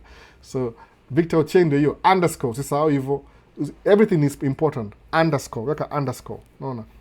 So which of the investments Kenyan from apart from shares? So hivi gani ya mwisho, which are some of the investments a Kenyan from Kenya to US apart from shares? I don't know. No, believe me, I don't know everything. Mununua shares zangu kwa brokerage. My shares nanunua kwa Vanguard, Fidelity na Schwab. Na tatu, by the way. I just buy my shares from there. I send money from my business account to the brokerage, alafu nazi distribute. That's what I do. Kenya there's something you go through. No. In the beginning, unaanza pole pole. I don't make a lot of money kwa hiyo shares zangu at the moment, but it's growing. Kama moja, I'm very encouraged. The money I've put in plus what my shares are worth ni kama 4 times the last 3 years. So I like that trajectory. Jinagrona kama 10% every year. So which is accurate. Grow 3-4 times every tango. Kama nimeput 10,000, shares iko worth 40,000. So they're growing vizuri sana. Napenda hiyo kitu sana. So even you ukianza, anza pole pole with little money, alafu grow over time. More encourage you say hivyo. Because ukianza with an intention of making money immediately, which is the Kenyan brand, people want to invest 100,000 and make 10,000 a month. That's not how it works. You can invest 100,000 and make 1,000 a month. Nearly 1,000 itakuwa available for the longest time. That's why investment in work. So kama uko na pesa mingi sana, enda ujenge nyumba rental. Uko na monthly. That's another way of investing too. No. So Griffin asemaje? Asema jambo, very informative, watching from Kitale. Karibu sana Griffin. So can you briefly explain how your dividend works? Nivi. Okay, what can I use? What can I use? I don't have any props. Nanunua, okay, nikona Vanguard, hiyo ni moja yao. In America, you have to be American. Vanguard, hiyo ni brokerage account. Schwab na Fidelity. Sawa. So na decide every month how much do I want to spend to buy shares. So ndachukua $1,000 ama tuseme $3,000 from my account, nitume $1,000 kwa Schwab, which is a broker, nitume kwa Vanguard, nitume kwa Fidelity. You need 3,000 but it could distributed evenly. Dun. Then I'll go log into my Charles Schwab account, my Vanguard account, na ingine account. Then nisemeaje, okay, today I want to buy 60% shares za S&P 500 ya Charles Schwab. I want 20% of real estate, 10% of V. Yani una divide equally. Zina macodes hivi kama VOO, VTL, hivyo. So sama unaangalia sama which one is performing well. So una distribute 1,000 to maybe 10 shares. Alafu unasahau your story, hivyo. Mpaka next time. Now you see that. When you do that, ina grow. Kama ni 10% here, the 1,000 will store 10% here. So over time, una grow shares zako hivyo. In case one of the shares grow kama ile Nvidia, it shoot up by 1,000%. Your shares grow by 1,000% too. That's how you do it. Unaanza pole pole too, by the way. Alafu na build over time. Si sprint, ni marathon. So ni ile passive income yako. You can sell your shares if you want to, but means I don't intend to sell my shares. Like ikuwe part of my portfolios. Niko na shares, niko na real estate, niko na business hapa, and it's part of the thing. I learned from a book that I read. Hizo book ziko hapa, nimezificha tena juu ya mtoi, but inaitwa I will teach you how to be rich. Sawa. Then you go from that. That's how you buy. Every month. If you don't have money this month, you can just leave it alone. Hauta contribute. If you have next month, unaendelea tena. Hiyo ndio shares sasa. No. So that's how it works. Kama umeelewa. Can you briefly explain how dividend works? So dividend ni kuna ile, there's a company that maybe they pay you. Like basically ni kama government bonds. Suppose Kenya, the best example ni hivi. Nani Ruto ndio president, propose they want to improve Jomo Kenyatta International Airport. So they want to build some new things. So what happens ni hivi, the government will open a session ya bonds. Bonds, what they do ni ile, they're trying to raise the money ya kufinance hiyo project ya airport. So they'll sell some bonds. So you can buy the bond, your government bond, your airport. Labda inaitwa JKIA International Improvement Bond. So you have 10 million. You can give them 10 million US dollars. They'll get from everybody what they open. So what happens ni hivi, hiyo bond yako after maybe 4 years they'll start paying you back with interest. Every time they use your money, they have to pay you interest. So it's like you've lent your money to the government, and after the government is paying you back every month. Hiyo ndio dividend so that's what the dividend is. You're making a fraction of, they're paying you for using your money. It's like the government is borrowing from you. Hiyo ndio bond. That's what dividend is pesa nyingine. Kampuni kama Delta ili make profit ya 4.6 billion last year. Wewe uko na 0.8% ya hiyo profit. So dividend yao, if this is their profit, they have to pay their shareholders for helping them establish the company in the first place. So that's what they're giving you, a fraction of the in your dividend sasa. Mona. So unanunua mingi though. You don't have to buy like from one company. You can buy from different companies. Alafu all over the place in a grow over time. No. This is something you have to do whether you like it or not. So the world runs with this thing. Mimi naweza nunua hata shares za Kenya Airways na ina make loss. Kwa nini? One day hoping to make profit. No. It's like you believe in the business enough to buy their shares. That's what it is. Shares ni ile you're putting your money into that company to unaipatia kama lifeline to make more money. Shares ni ile you're part of, you own a fraction of that company. Kama your company iko publicly traded. But kama iko private, hauna say. No, ni ya mwenyewe full time. That's what it is. Hiyo ndio maana ya shares sasa. Alafu ni long term, ni marathon, si sprint. So can you buy bonds from Kenya? Which are some of the investment at Kenya? Can you briefly explain, Melissa? Spot on and eye-opening advice. Hope I'm not late. You can always go back and watch the beginning. Hii live itakuwa how long? I should be stopping at 3 o'clock. Natafutu hapa hivi. Lianza time ya hapa hivi tuone. How are we doing on time? Niko na 2 hours in. So wacha nimalize Q&A kwanza before niseme hiyo story. So kuna swali imekuja hapa nani asemaje? Loving the show, locked in. I have an invitation to the US, but I know I will be tempted to overstay don't say that on the nini, purposefully to stay in the US. Anything I should know about the visit visa? I don't overstay visa. Don't do that. You keep that relationship because you'll need that good records. Don't do that. Angalia hivi, if you have a visit visa, you're not allowed to work. Do you want to keep a good standing in your visa? Because if you work, now you've broken the law.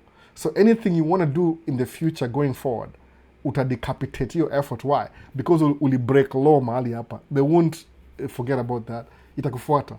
So don't anticipate. If you're going to stay, utakuwa na I-9 itakuwa 6 months. Just stay for 6 months. Alafu, unless you change to maybe a student or something, you can do that. But usikuwa na ile pre, you're thinking about how you're going to do that. Itaku mess up. Don't do that. Usikuwa na hiyo temptation ya kusema ati I'm going to do this and this. No, don't do that. No, kabisa. So, nice stuff, Victor Ochieng. Dero Travels, unajua Victor ni journalist, msewa kamera kama wewe. No. Kama wewe kwa University of California, Berkeley, utaenda uingie ufanye kazi Hollywood full time kama intern na uko chuo. They are paying you to study for free and you work in Hollywood. Una make connection. No. My niece got a clean A. I would like Victor Ochieng to help me with that process. Muulize, just ask him. At Victor Ochieng NG _ one ile small dash, lower dash. Atakusaidia, very true. So just do that. No. Please get a scholarship. Somebody should pay you to go to school for free. No. So just do that. So tumemaliza swali, everything kofiti hapa. Victor, Dero Travels, ni kweli kabisa. No. Excuse Dero ifanya so many videos. Naona kwa ili yake TikTok. Dero Travels. So you want somebody to pay you to go to school. That's how valuable you are sometimes. No. Na unapata kusema kweli kabisa, there's some of you, I'm not knocking off Victor, there's some of you who are actually better than Victor in your own ability. No. Kuna hii. The only thing ile ukona low self-esteem na ukona low self-confidence. Mwana. Victor ali dare kuifanya. Now look at him now. Musa manga hivyo. There's some of you who are better than me 10 times. The only thing is like you're not making the decision. Let me do this now. That's all you gotta do. No. So, somebody who's less talented than you is making more money than you because you won't even take action to the right thing. No. Hiyo ndio muhimu sana hivyo. So tumeanza live sasa. Anything else? Tumeenda 2 hours 19 minutes according to you ni ya live hii. Ikikuwa 3 hours na nisumbua kuedit, itakuwa shida kidogo na kompyuta yangu. My computer is getting old. Ama imeenda cycle mingi sana. Nimekuwa na so many videos. I think I have like combined videos kwa YouTube, combined, I think all of them, shorts na long format, ni kama 800. I don't count shorts as videos, but YouTube does. So combined iko na 800 something videos. No. Video over the road. Video, enda YouTube, Santos Kinara. Do you follow me on YouTube? You should subscribe. Kuna videos, not really over the road, but I usually mweka 3 camera system when I'm driving truck. There's a video right now. I do. So video over the road. So if you do, then go watch that one. Kuna video already, you're tracking. Nimepost last week. I remember, desema, people will give me a hard time with the comment section. So let me make a video. Anda post ingine kesho tena. I made a whole trip. One ilikuwa in the morning, one in the afternoon, I think. Because in between ilikuwa very busy. I try as much as possible to make a video, especially when I'm waiting. Na set up camera, alafu nikianza nafute to record. Alafu nikifika the other place na shut down. So just go watch. Post more. They're there. It's just I'm not working as much. Job ilikuwa, I was working in Minneapolis, going to Maple Grove. 20 minutes run. Very short run. So nile, while I was waiting for load and load, nikawasha camera. you find some time, no. Sometimes more very busy, hata siwezi make video, but you can always watch the old ones. No, you can watch it again. Besides, if you like the driving alone, mu drive different roads, by the way. I feel nile tu uzuri ya truck iko a little bit higher, so hata mtu hawezi niona. Alafu truck yangu iko na tinted windows kidogo, so you can't even tell. Tiny cameras, mtu mia very tiny cameras, zile ma GoPro na manini. Hata tumiangi GoPro, mtu mia Action 5, sina Action 6. So go watch the video. When the truck will be naenda. Si hata kile mimi nasema, forget what I have to say. Enda tu watch hiyo nini. No. They really help a lot more for us for these American roads. Yeah, just go watch those. No. Kuna more videos kama uko TikTok and ujui, there's more videos on YouTube. More like a long format. Anything on watch TikTok ni a fraction of the whole entire video. Nivile TikTok does not allow long videos, so especially mimi I think in half an hour limit maximum. So na keep it very short. Alafu nikipost long videos that people don't even watch on TikTok because of the attention span. Mi sikuwagi full time for social media. Mufanya hiyo kama ile ku public service and just learning how to use my camera basically. That's why. Hiyo ni motivation. Ingekuwa I'm trying to make money, ningekuwa nisha quit kitambo sana. Because I don't get paid to do this. I like Victor, he's paid to go to school. Mimi, I pay to do this. I pay to play. So basically ndio hiyo. So tamaza live basi, ndaanza na TikTok hiyo kata, ndaanza na TikTok kwanza. Aniambia, please don't go, please don't go. Just do some more.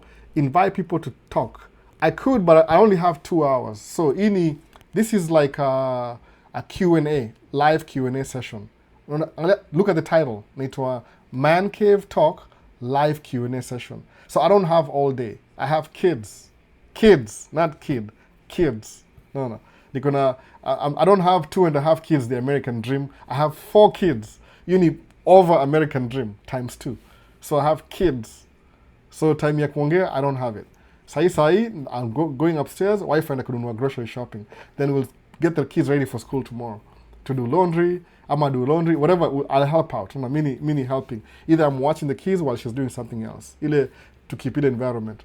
If I had time, full time, niko naeka nini. But on Sunday ni live Q&A. Hiyo title ya jina exactly what it is. Hii ni Man Cave Talk, episode 118. Live Q&A, no filters, just real talk. In the context ya vitu muongea. It's not about everything. So I could invite people if I had time, I just don't have time. Hiyo ndio problem. But this is a live Q&A. If I had time during the week, the problem is even when I'm free, when I'm not working, because I'm home, I don't want to pay for daycare. I watch my kid. So I can't be doing a live talk while I'm watching my kid. Itakuwa contradictory. No. I'll lose my kid. Child Protective Services. Child neglect. No, I don't want to get that. So Lilibeth nasemaje, hi, aki mimi ni mwimbaji, ukinibariki na kamera itashukuru. I can't do that though. Kamera ni mutumia, hii ni vile mutumia. Giveaway ni giveaway. Hiyo kamera giveaway, I already have it. Seti ni kitu sina. Nilinunua last year, nilinunua 2 years ago I think, last year. Naona. Hii ni podcast. Si podcast vile, ni live Q&A. It's just I'm using a podcast style microphone and I have the equipment. Naona, niko na I don't know how to show you. Kamera ni moja tu sahi. I can do a podcast. I can invite people to talk. Actually, there's one of my friends ako hapa hivi, I don't know for how long. I'll try and catch an interview with him. Kama atakubali. Aongea tu ile tukue na at least another voice. No. People are sick of seeing me. I need to bring some more good-looking people. No. So hii ni kama I have the podcast set up. I do everything. No. Niko na light, camera, action, screens, microphone kama hizi 3, 4. Niko na soundboard at least maximum ni 4. I can do a podcast easily. Snap of the finger. No. I can do all that stuff. Intention ilikuwa kufanya podcast. That was my intention before. Lakini getting people to come consistently imekuwa problem. And I don't know people in high places. So me, na focus too, I can talk to people who are just regular people. That's good too. Sababu najua, most people live a regular life. Middle class life. Watu wako rich ni very few. Occasionally once in a while. So it's a podcast setup, but not really a podcast. Specifically, hapa ni man cave, which used to be my man cave both sides, lakini I was kicked out. That's when I wall jamaliza, inafaa kuwa black wall hapa hivi. Other lights ilikuwa overexposed. So that's what it is, naona. So Lilibeth saisi, what I can do ni ile, kama nikikuja Kenya, I can record your voice and video, alafu to make video to me, alafu content creation, kama hiyo. I'll use I'm not going to give you my camera though. I'll record you for free, basically. I wish I could do that, by the way. Niko Kenya. Niko na enough cameras. Tuende kwa na 3, 4 nini. Amafanya hivi. Nitumie audio yako, alafu nipatie producer I master. Alafu ni kama tunaweza add video na hiyo. My brother is supposed to do that, my brother. Yeye ndio yumbo ile Maisha States. Ubaya, this guy hasn't called me for like a year and a half. No. I'm my brother's biggest enemy. Mimi sijui brother gani hiyo. I'm a brother but sijui mbaya na yeye. Sijaongea na yeye hata sijui. Hata jika na miss. No. My brother, real brother, ni musician pia. So I can record you, but I can't give you my camera because I use it too. No. Cameras. Niko na mingi sana, niko na 4, by the way, 4 cameras. Hii ni ya video, kuna ya photography, kuna 6, I think. Moja ni ya wife on the other side, so I can record you. Alafu nini, but I can't just give it to you. Natumia nini mimi? It costs money, it's expensive hizi camera. Ile overall. So tafuta tuma audio tutaanza video. You can do that by the way. Uchukue, I'll tell you what to do. Naona. Uchukue na simu, uchukue scene moja edit, alafu to make content kwa channel yako. I can do that. No. The main thing is voice too. Voice, if you have the voice, you have the voice. Done. Hizi ma video tu ni ile, it's like the voice is the main thing. Video ni marketing. Because you want people to hear your music. So video ni marketing. Your voice is more important. That's it. So mostly watu sikiza video au sikiza ngoma kwa Apple Music. Pia post nini audio yako kwa Apple Music. It's possible. So mwambie, sikia umeambiwa hapa Lilibeth. Usemaje, mwambie nitamfanyia video. Umesikia ndio hiyo? Kuna Dero Travels, ni videographer kwa Kenya, naona. So Lilibeth, tafuta Dero Travels akifanyia video. Yeye ni videographer, ana produces ma movie. Umeona? So nani mwingine hapa, kuna namfanyia hiyo msanii ngoma. Yes, ndio. Dero Travels. Dero DERRO Travels. Ni videographer, akifanyia video for free. If animalize, what's happening? Tutakoma hapa tena. Hebu tuone. Ni kamera ganji mzuri ya kamera gani mzuri ya picha. Kuna mtu mia Sony. Mimi ecosystem yangu ni Sony. Ama Sony shooter. Hivyo, Sony. So niko kwa Sony ecosystem. So mtu mia everything Sony. Kwa nini? Because nimeinvest na lens za Sony. So if I buy ile body ya camera, body alone, itafit in na lens zangu. Unaona? Niko na lens hapa za Sony. Unaona hii? Hii ni Sony. Hii ni Sigma, but hii mount ni Sony. E-mount. Unaona hiyo E-mount. So because niko na lens ni hizi lens. Hizi ni APS-C. Angalia. Hizi ni 2 of a kind. Na kamera 2 kama hizi. So hii ni E-mount. hii mount ni hii hapa hii. Yani any Sony camera you buy itakuwa the same hapa nyuma, so ita fit in kwa zile naona hivyo zinafanana hivyo, zinakaa hivyo, naona hii ni e-mount kama ni block hivi, ni block kabisa. Hiyo ni e-mount, Sony e-mount. So because niko kwa ecosystem ya Sony, niko yani preference yangu, I'm always buying Sony because I don't need to replace the lens. Lens ina last forever. Camera body inakuwa old, but lens lasts forever. Hii lens ni ya which year? Hii ni ya 16mm 1.4 DC. Kuna miaka hapa imeandikwa. Hii ni ya 2017. Naona, na hii 2017. Niko nayo bado, haziharibiki. Naona lens zinakaa forever. Hata kuna hizi zingine, hizi mbili hizi. Hii ilikuwa set mzima hii. Hii ni 2018. No, wait. 2016. 16. Bado ziko. They work. Juni lens tu, unatoa ile ingine, unaweka ingine. Nikienda kupiga photography kama kwa ndege, naweka ile zoom lens. Nikuja kwa wedding, naweka wide lens. Nikienda kwa street, naweka ile ni lens tu. So because I'm already in the ecosystem ya Sony, move by Sony body camera. Ile mwili, only the camera itself. Alafu interchangeable lenses. I already have the lenses. Unless, occasionally move by lens mpya, occasionally, lakini mostly move kwa Sony ecosystem. So, I can't use a Canon lens. Naweza kuna conversion, una lose some stuff. That's why, unaona. Kamera ya picha kama Sony ni A7 IV ama A7 V. Really good. Hizo ni consumer grade, prosumer grade. Ni kama $3,000 kwa hiyo body pekee, lazima ununue lens. Ni investment fulani hivi, by the way. Unaona. Ukiona mtu akwambia ati pay me for the services is because I'm invest kwa hizo equipment, si cheap. Alafu you're just giving him a fraction of how much money he paid for. Unaona. Mtu akiulizwa reason why you were previously denied visa, what will you say, boss? Angalia hivi, when they deny your visa, au kupatia a piece of paper. There's a piece of paper unapewa. Sijui kala gani, mesahau kala. The reason will be there. So the thing ni hivi, ilikuwa if you're denied because of family ties, that's really hard to prove.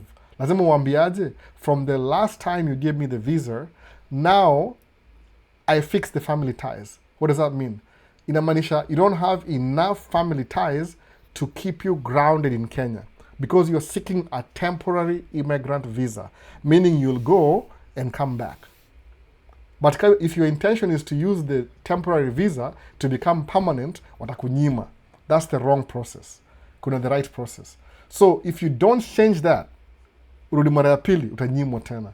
So what I will do ni hivi, Leonard, Skynerd, kitu kaa hiyo. Pink.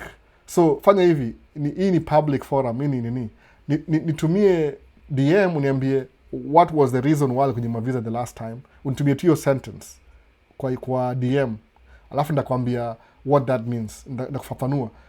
Uzako labda ujui, they have a reason. So ukinyimwa visa the first time, then you don't change anything, ungoje time, urudi tena, utanyimwa tena. Kwa nini? Because you didn't address the issue wali raise last time.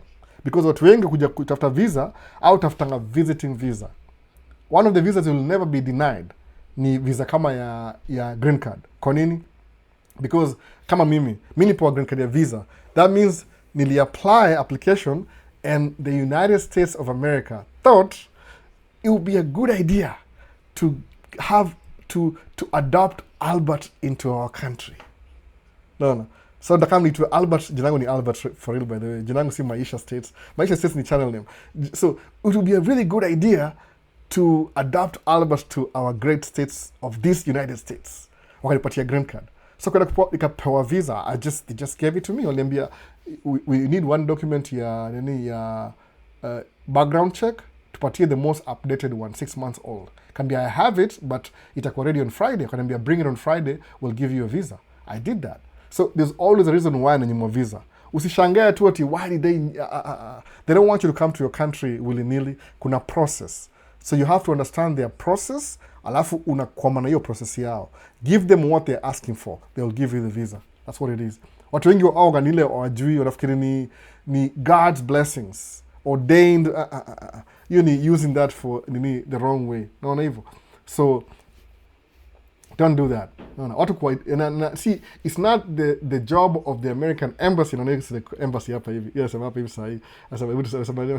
The embassy is just making money from Kenyans. Almost everyone is getting a denial. Could be true, could not be true too. But the thing is, you have to pay them for their services, because the reason why kuna American embassy in Kenya is not to give you visa. Ni kama a diplomatic friendship na Kenya. Ile wasema, hey, because my country and your country are in good terms, you can come to our country and have your embassy there, and we'll come to your country and have embassy. Ni kama ile a friendship, a relationship with America and US. So their main job si kukupatia wewe visa. That's none of their business. Ni ile, if you really want to come visit America, because your countries have a good relationship, they have some requirements. Meet the requirements, they'll give you the visa. Mona. The most common visa is travel visa. So ushinduaje, if you're going to travel to America, how are you going to pay for bills? Because mimi naishi America. Sawa.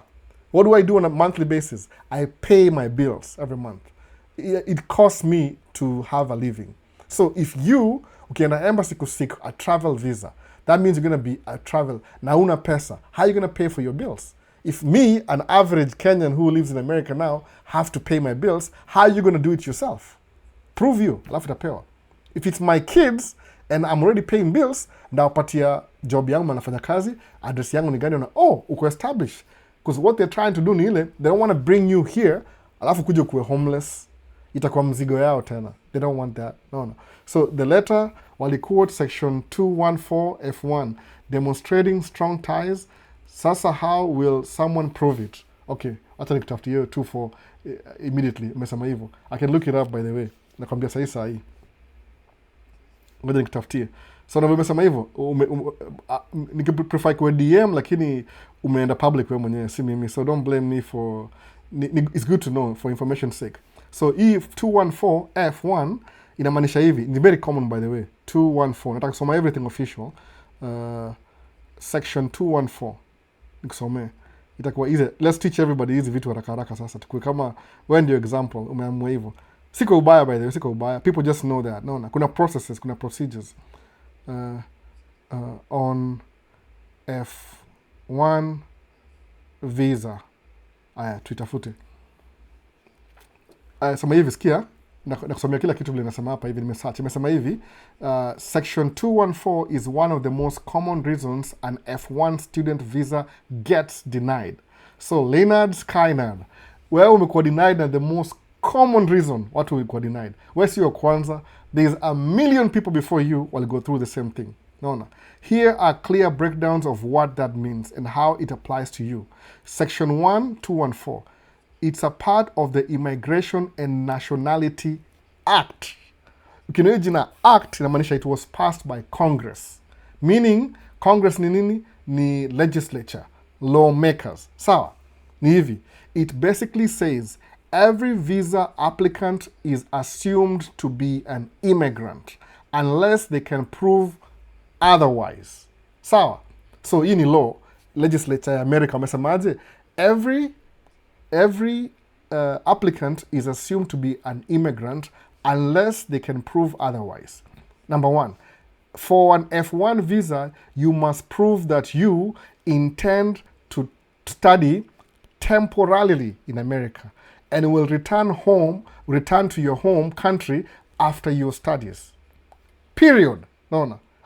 There's no two way about it. Hii ni sheria. Hii ni legislature. Kaini itwa act. Itwa Immigration and Nationality Act. Ilikuwa bill, kwa pass, kwa law na Congress. So you can't go past that. If you have a problem, ask your congressman. You can't. Wewe ni immigrant. Mimi naweza uliza kwa sababu niko hapa. So we can advocate for you because sisi tuko hapa. So that's what it is. Why people get denied under this? The denial doesn't mean you did something wrong. Straight up. It usually means the officer wasn't convinced. Common reasons include weak ties to your country. You did not show strong reasons to return home, such as stable job, career path, property or business, or family obligations. Financial concerns. Not enough proof that you can pay for your school and living expenses. Number 3, study plan doesn't make sense. You chose programs doesn't match your past education and career. Looks like a way to immigrate rather than study. No. It's like you're using this F1 visa to immigrate to America illegally than actually for studies. Number 4, interview performance. Unclear, inconsistent, and hesitant. No. What does strong ties means?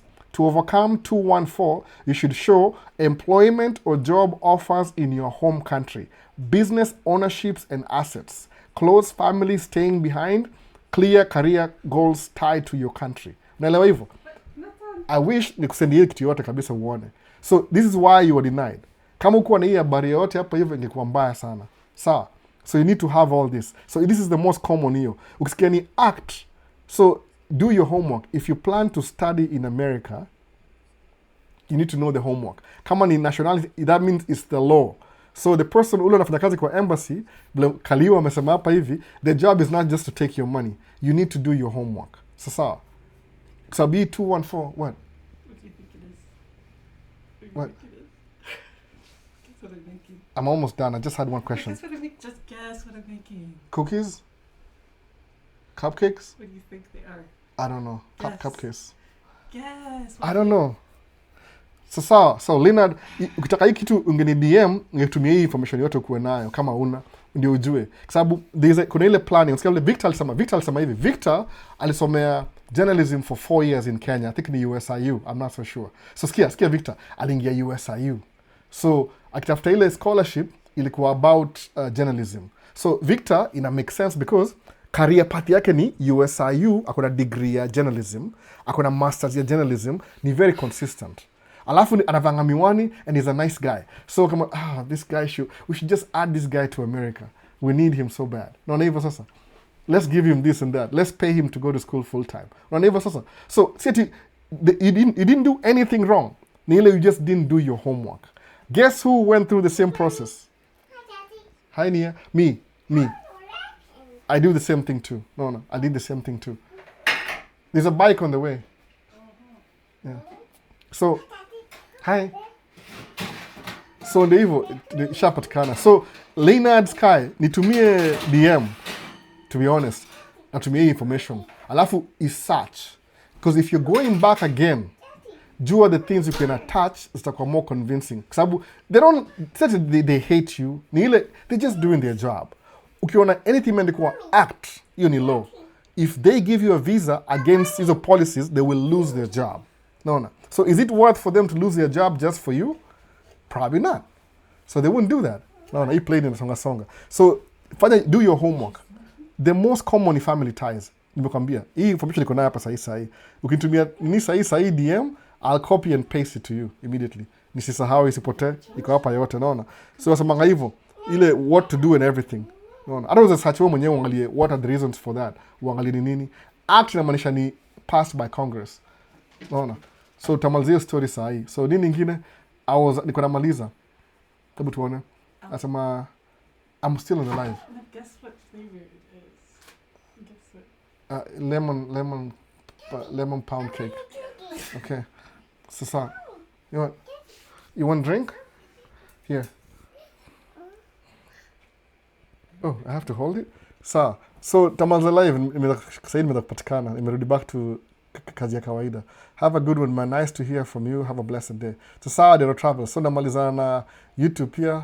Acha nione. So Leonard, please ni DM. Acha ni kama ni DM pia wewe. Ni DM kwanza itakuwa legal. Juu mimi kusema ati ni DM alafu useme umsali ni DM ni DM alafu nikutumie hii information yote uko unajua. Nothing wrong with you. Ni ile to do your homework. Kila mtu ukopanga act. Kusema hiyo act ni you're against the law. You don't want to be against the law. No.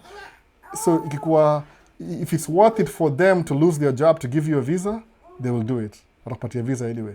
But nobody wants to lose their job. Kama kwa country ingine kama Kenya, no. So inakuwa more difficult. So that's what I would do. Sasa, so mmeelewa kama unatafuta F1 student, section 214B F1. Very common. You have good intentions, you want to study, lakini hauna business, hauna nini, which is most people in Kenya don't have that, by the way. But it's like you're trying to look for something standard zao ziko hapa, wewe uko hapa. Nothing wrong with that. Ni ile there is a way you can go around it. So kikuwa nyimwe imaanisha ati umefail. Mimi most of the things I do I usually fail. No, I usually fail by the way. Mu fail, alafu na learn, alafu kwa sababu if I don't do it, I wouldn't know what I need to do to succeed. So mu anza, na fail, na learn, na succeed later on. Naanza, na fail, na learn, na succeed. That's my life, by the way. Sikudanganyi. That's my life. Hata kwanza hii mambo ya maisha, nilipata dem fulani, kwa na yeye na mtoto, akataka kuolewa, nika fail, nika learn, nikaoa mwingine wa pili. Sasa nina watoto watatu na huyo mwingine. Unaona? Hiyo nisumbua, hiyo haijai change na nisumbuanga bado. Lakini nisemaje, I will learn how to do it better. Because sometimes sinanga ile I don't have the privilege ya kuexperience kitu outside me not doing it. Ina make sense? Lazima niifanye kwanza ndio nijue. Kama kuchukua hiyo shares. I don't have any, sina booked and idea. If I had something prior to, I'll do it. But because I want to do it anyway, musemanga hivi, I will try, ni fail, ni learn, then do it better next time. Mwana hivyo. So kama wewe, I'm very sure you just want to come ukuje usome, but you don't know how they're looking at you. No. You don't know how they look at you. Wanakuangalia kuna scrutiny. You don't get it. No. Don't lose hope though. No. Don't lose hope. So usema thank you for the inspiration. There are travels. Nani mwingine hapa asema have a blessed day Albo. So nasema hivi namaliza live bana. Mfutanga hivi peace. See you the next one. No. Alafu nimalize YouTube. Alafu try to negotiate na TikTok mpaka nimalize. TikTok inaniambia, "Oh, please just don't go. Just stay a little bit longer." So nimaliza YouTube basi. Itamaliza sahi. So tukija kwa TikTok. Yobembeleze hapa. Sema how old ebu tuone isemaje. Alafu it says requested, please include the documents to attach. Yeah, lazima kuna hiyo kitu. Kama haina hiyo kitu, nani Leonard, mimi naweza kuadvise hivi. Ukinyima mara ya kwanza, alafu that thing is impossible for you to get, go do something else. Kama ingia shule Kenya, ama enda Middle East, uingie shule usome whatever. Alafu come back again after 4 years, sasa umeprove kitu beyond reasonable doubt. Alafu try tena. No. Mimi nikam states kama niko 28. When I was looking for F1 degree nilikuwa 19, nilikuwa 21, nilikuwa 23, nika give up. No, nilikuwa every 2 years nika give up. 27 nikakam na green card. What changed? Nilipata immigrant visa. So that's different.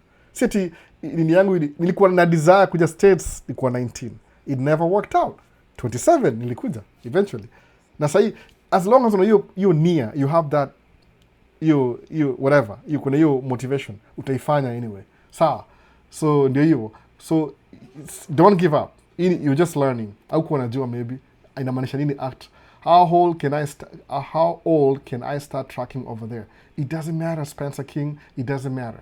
Anytime you want. It doesn't matter. It's like you're asking me, how old can you start your own business? Sababu tracking yangu ni business. It's a small business operation. So how old can you start your own business? Are you too young or too old to start your own business? It doesn't matter. You start when you start. No. So Leonard Sky, DM kwa WhatsApp, check the number kwa Maisha States YouTube. Hata hiyo hata kwa nini namtumia kwa TikTok pia.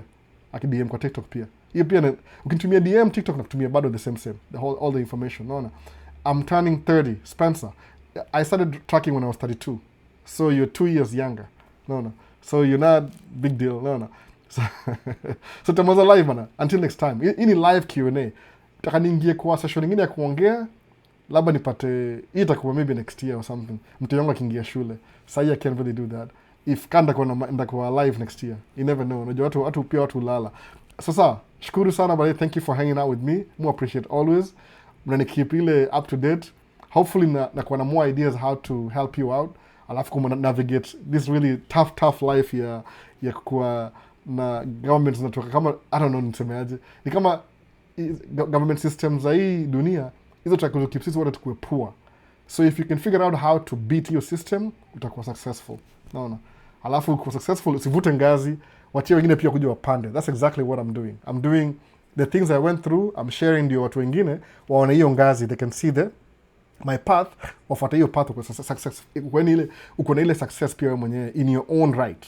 Si lazima unifuate mimi exactly. You can do the same thing I did. kama sahii nani aitwa nani hapa Leonard atakuja States. Labda si sahii, labda si next year, 2 years from now atakuja, ata fulfill dream yake. Don't give up though. No.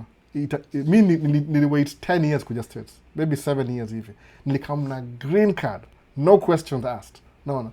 But I was thinking about it always, everything. When kusema tu hiyo ndio nini yangu, the only thing that do itanisaidia ni kuja States, because I was thinking about it. Ni kama universally ni reward pia, ikanipatia, Albert, you've been thinking about this for too long, here, take it. Sahi I'm returning it in the form of the live, I'm giving it back basically. Not really giving it back like I had it before. I didn't steal it. Sorry. I'm just sharing what I went through. Ndio some of you can have ile inspiration ya kudo the same thing. No. So thank you. Tumaliza live kama TikTok itakubali. Yesema, oh please don't go. Sasa hivi ending stream, end live, your 28 viewers are still marveling at your energy, creating unforgettable moments. Please stay live. No, don't go. I gotta go. Mtu ya shakuja hapa downstairs. No. So kauna any swali, tuma DM. I'll reply you. It might take a day or so to reply. Tulanizi tu pamoja, by the way. You lose hope because somebody else decided. They're just doing their job. No. That's your dream you're giving up on. Don't give up on yourself. Sasa, later. Tulingoje issue.